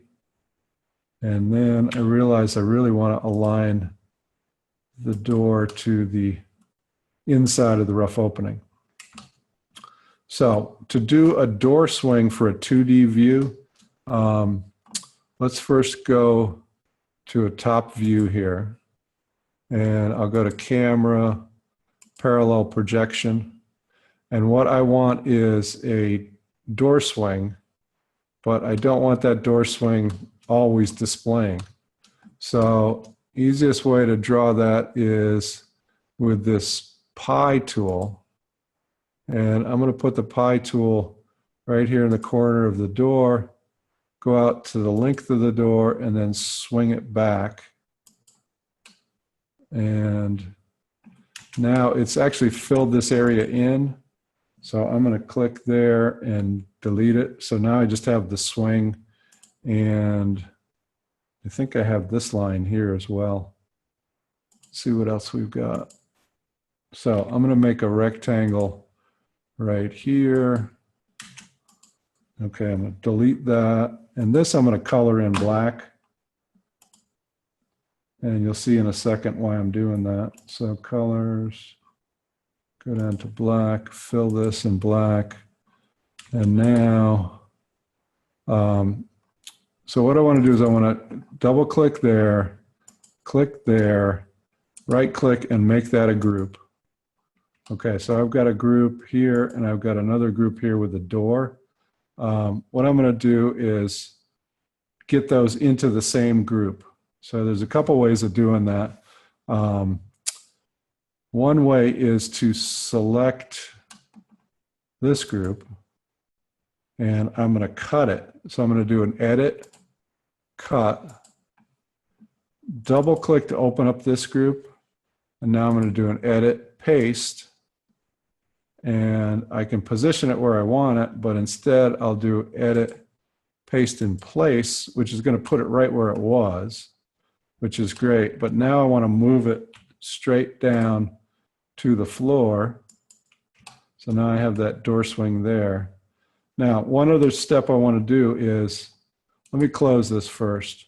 And you can see now that's all one group, the door and its door swing. But, you know, if you're just looking at a 3D model, you don't really want that door swing. You just want it if you're doing a plan. So when I open up this group, double click it, I can actually assign this group to a different layer. So I'll actually make a layer here and I'll call it XX, kind of XX are all my special layers. I've actually got one called 2D. So I'm going to use that. So while this door swing is selected, I'm going to put it in 2D. And so now I can control its display.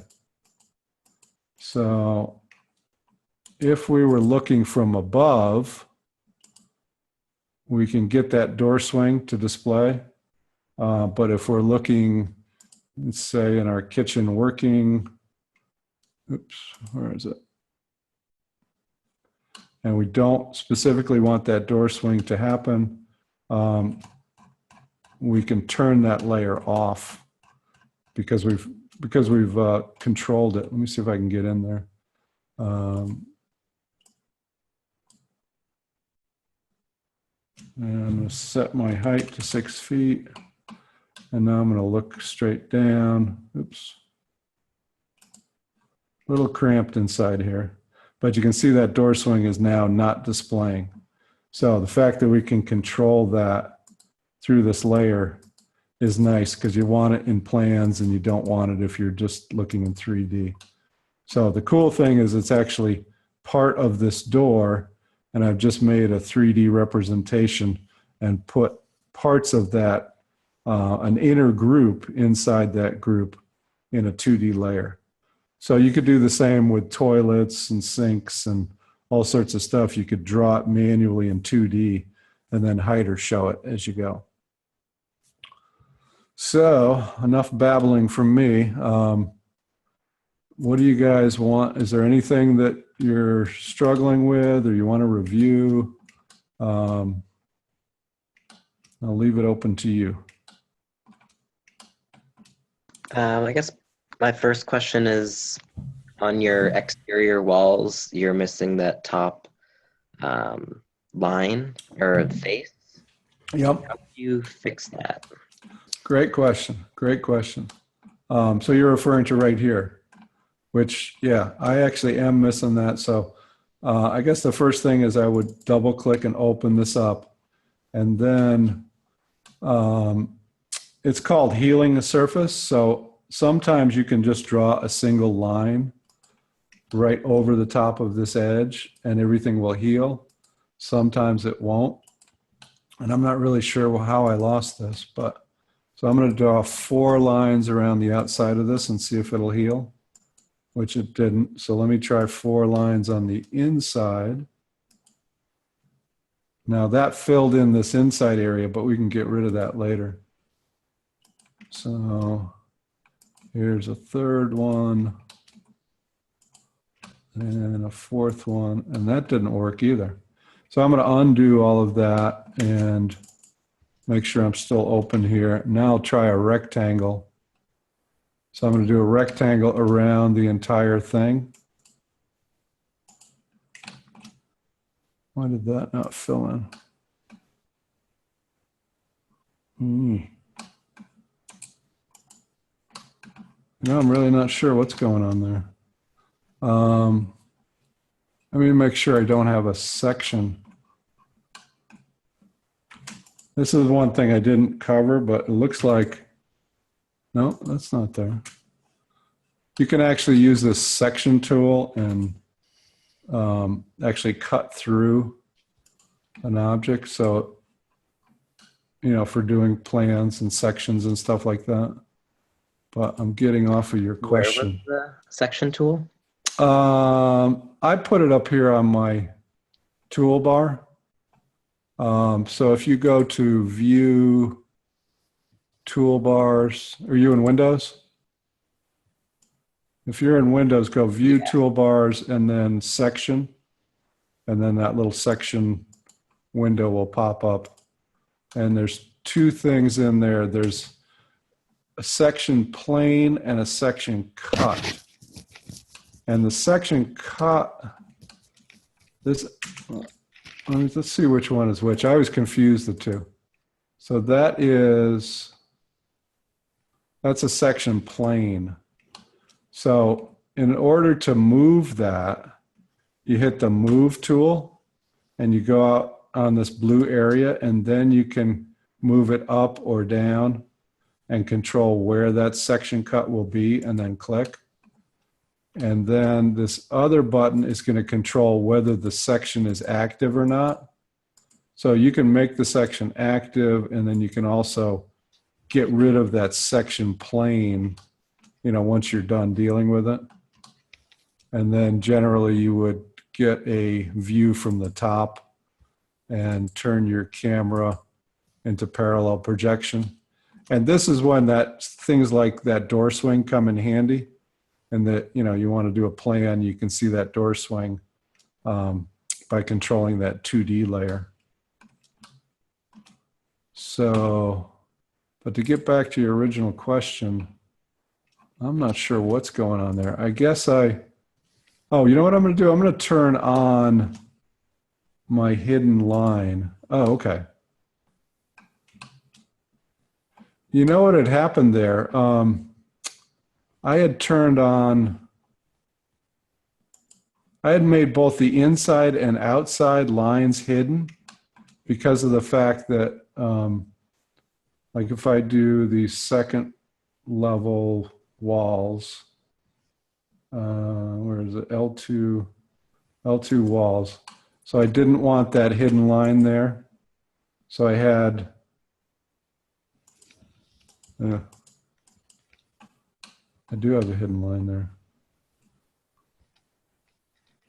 Z.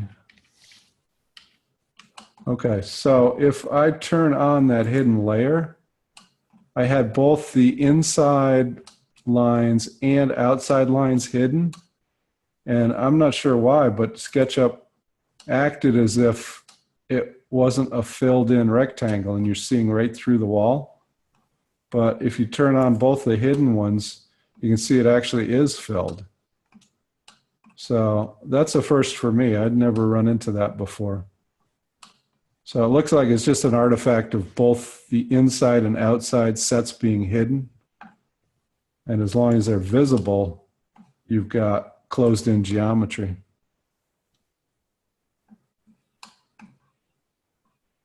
So there was really nothing to fix there. It's just kind of an anomaly of hiding both sets of lines. Okay, but the healing of the face, you just draw lines and you Yeah. have lines over lines, like yeah. Let's so So let's see, let's delete that face. So I just drew a cube. I deleted a face, and you can see now this reverse face is on the inside of the object. See how it's blue now? So that's what SketchUp tries to do. It tries to put that reversed face on the inside. If I reverse this now, that's going to get blue on the outside. So each face has an inside and an outside that SketchUp tries to figure out which you intended to be inside and outside. And sometimes it gets it wrong, like what happened on that cabinet push-pull. So anyway, this is an easy one. To heal this, I should just be able to draw a single line here and it'll fill in. If I'm missing, if I delete this, so now you've got a couple of faces that went away because the line went away. Obviously if I draw this line, then it's going to heal. So that's a pretty simple example, but that's kind of what you want to do, is fill in the geometry so that SketchUp can enclose the face. And as soon as you do that, it'll enclose the face.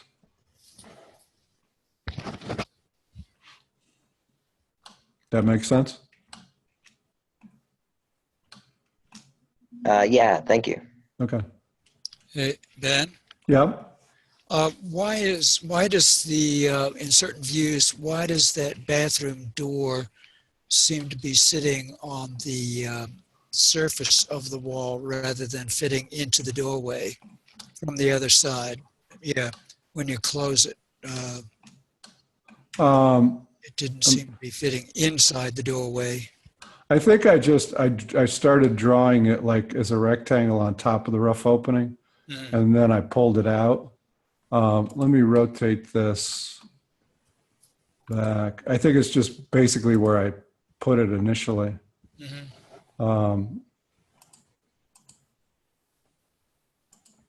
So now it's, recessed back, flush with the interior wall.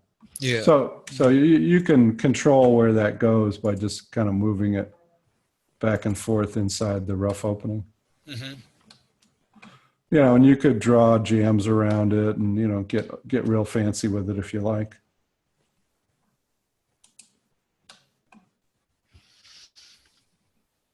Do you think that, in what ways would you say that Pro is far superior to Make?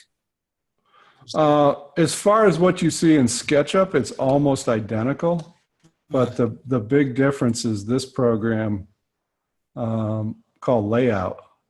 That's only in SketchUp Pro, and Layout is basically a 2D drawing program that's fully integrated with SketchUp. So basically, this house is coming out of a SketchUp model. I can orbit this, to get a different view. I can zoom, I can pan, but it's in a 2D drawing program so that, I can do dimensions, floor plans, basically, full construction drawings within, using the SketchUp model to do it. So that's the big difference, is that SketchUp Pro has Layout with it, which we didn't get into at all, but it's, if you're going to do any kind of construction drawings, I'd highly recommend getting that. So the Pro is about $700? I think it's $599. Yeah. And the Layout comes with Pro? Yes, it does. Yep. There are a few features that are particular in SketchUp, like you can intersect, they call them the solid tools, where you say you were doing timber frame joinery, you could make a beam with a tenon, and you can push that tenon into another beam and it will automatically cut the mortise. Those tools are in SketchUp Pro only. But there's only a handful of features like that. 95% of the SketchUp functionality is the same in Make or in Pro. And what kind of screen resolution would I need to avoid the jagged lines in close-up? What are you running on now? As I recall, it's something like 1366 by something or other. That seems like that would be high enough resolution. Let me see what I've got here.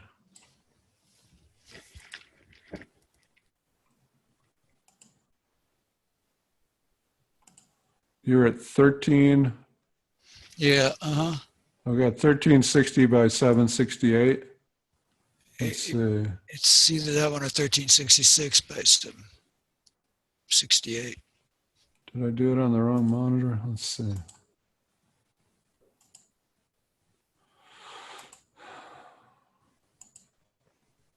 Okay. All right, so I'm kind of simulating your resolution here. Let's see.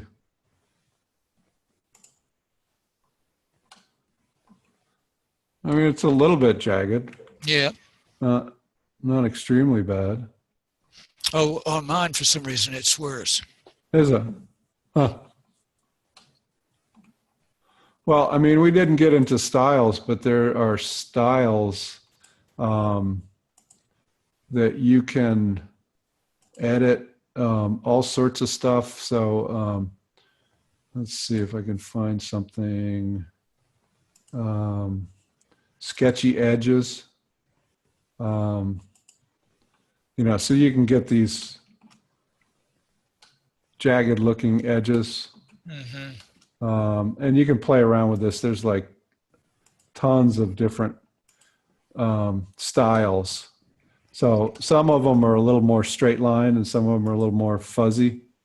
So that's another thing you could play around with. So what resolution do you work at?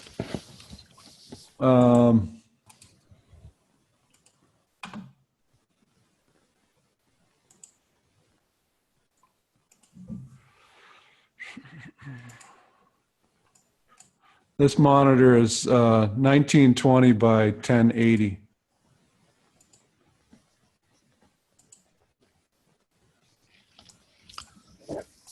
So is this why you use two screens so that you can magnify things and look at part of an image on one screen and another part of the image on another screen? Yeah, I like two screens. I, sometimes have a web browser open on one and, what I'm working on, documents or SketchUp or whatever, open on another. I just think it's pretty handy. I'm a software developer by trade, so I've always had, two monitor system. It's always worked well for me. And what size screens do you use? I don't know exactly what this diagonal is. I can measure it and send you an email. Oh, It's a Dell, some type of Dell monitor. It's actually a pretty good monitor for like $300. I got a couple of them and it works well. Mm-hmm.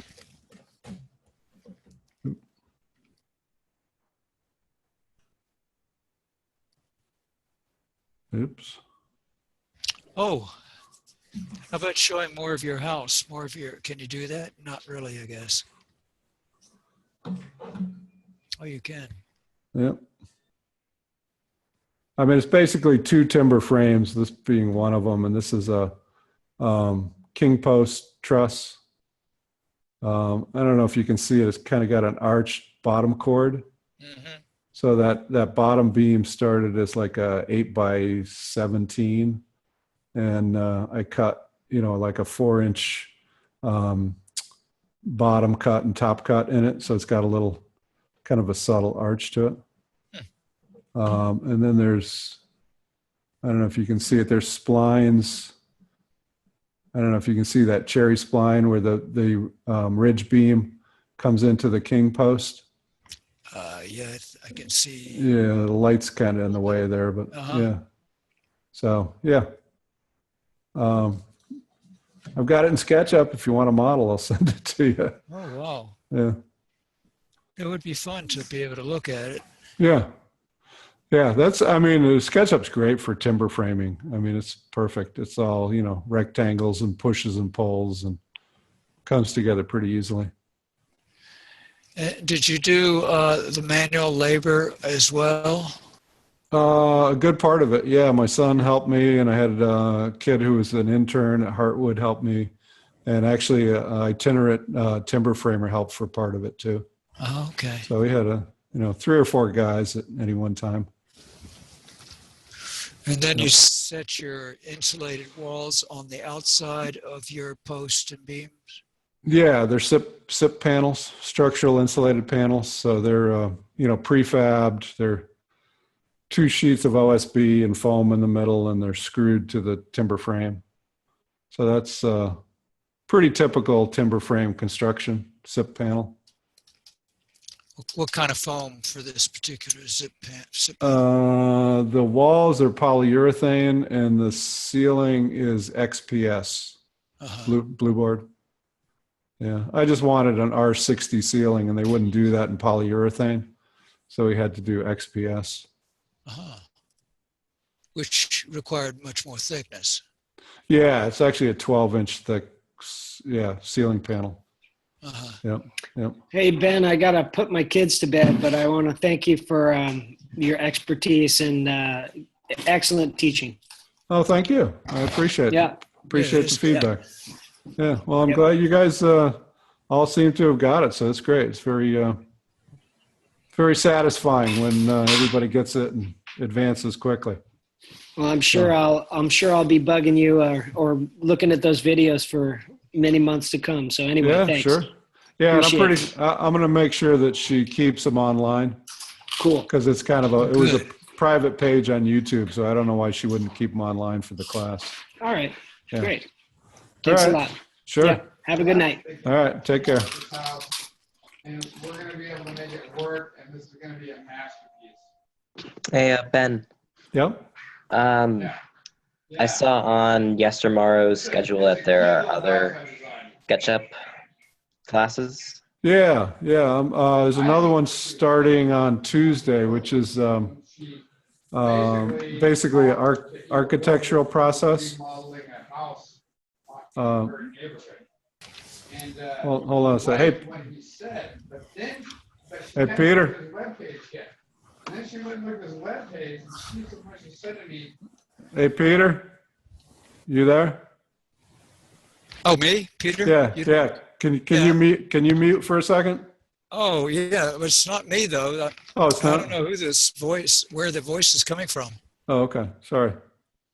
Yeah, Jared. There's SketchUp workflow for architectural design, which kind of builds on the layers but it gets into using SketchUp Pro. So a lot of stuff in layout, how to do construction drawings and things like that. So that's starting this Tuesday, and that's going to be Tuesday and Thursday for 5 sessions, so 2.5 weeks. But you also have your advanced course coming up a little bit later. Yeah, the advanced course, only I think one person signed up for it to date. Oh, really? I did. I mean, I signed up for it. Oh, you did? Okay, so yeah. two to date. So yeah, if we get enough people, we'll run that.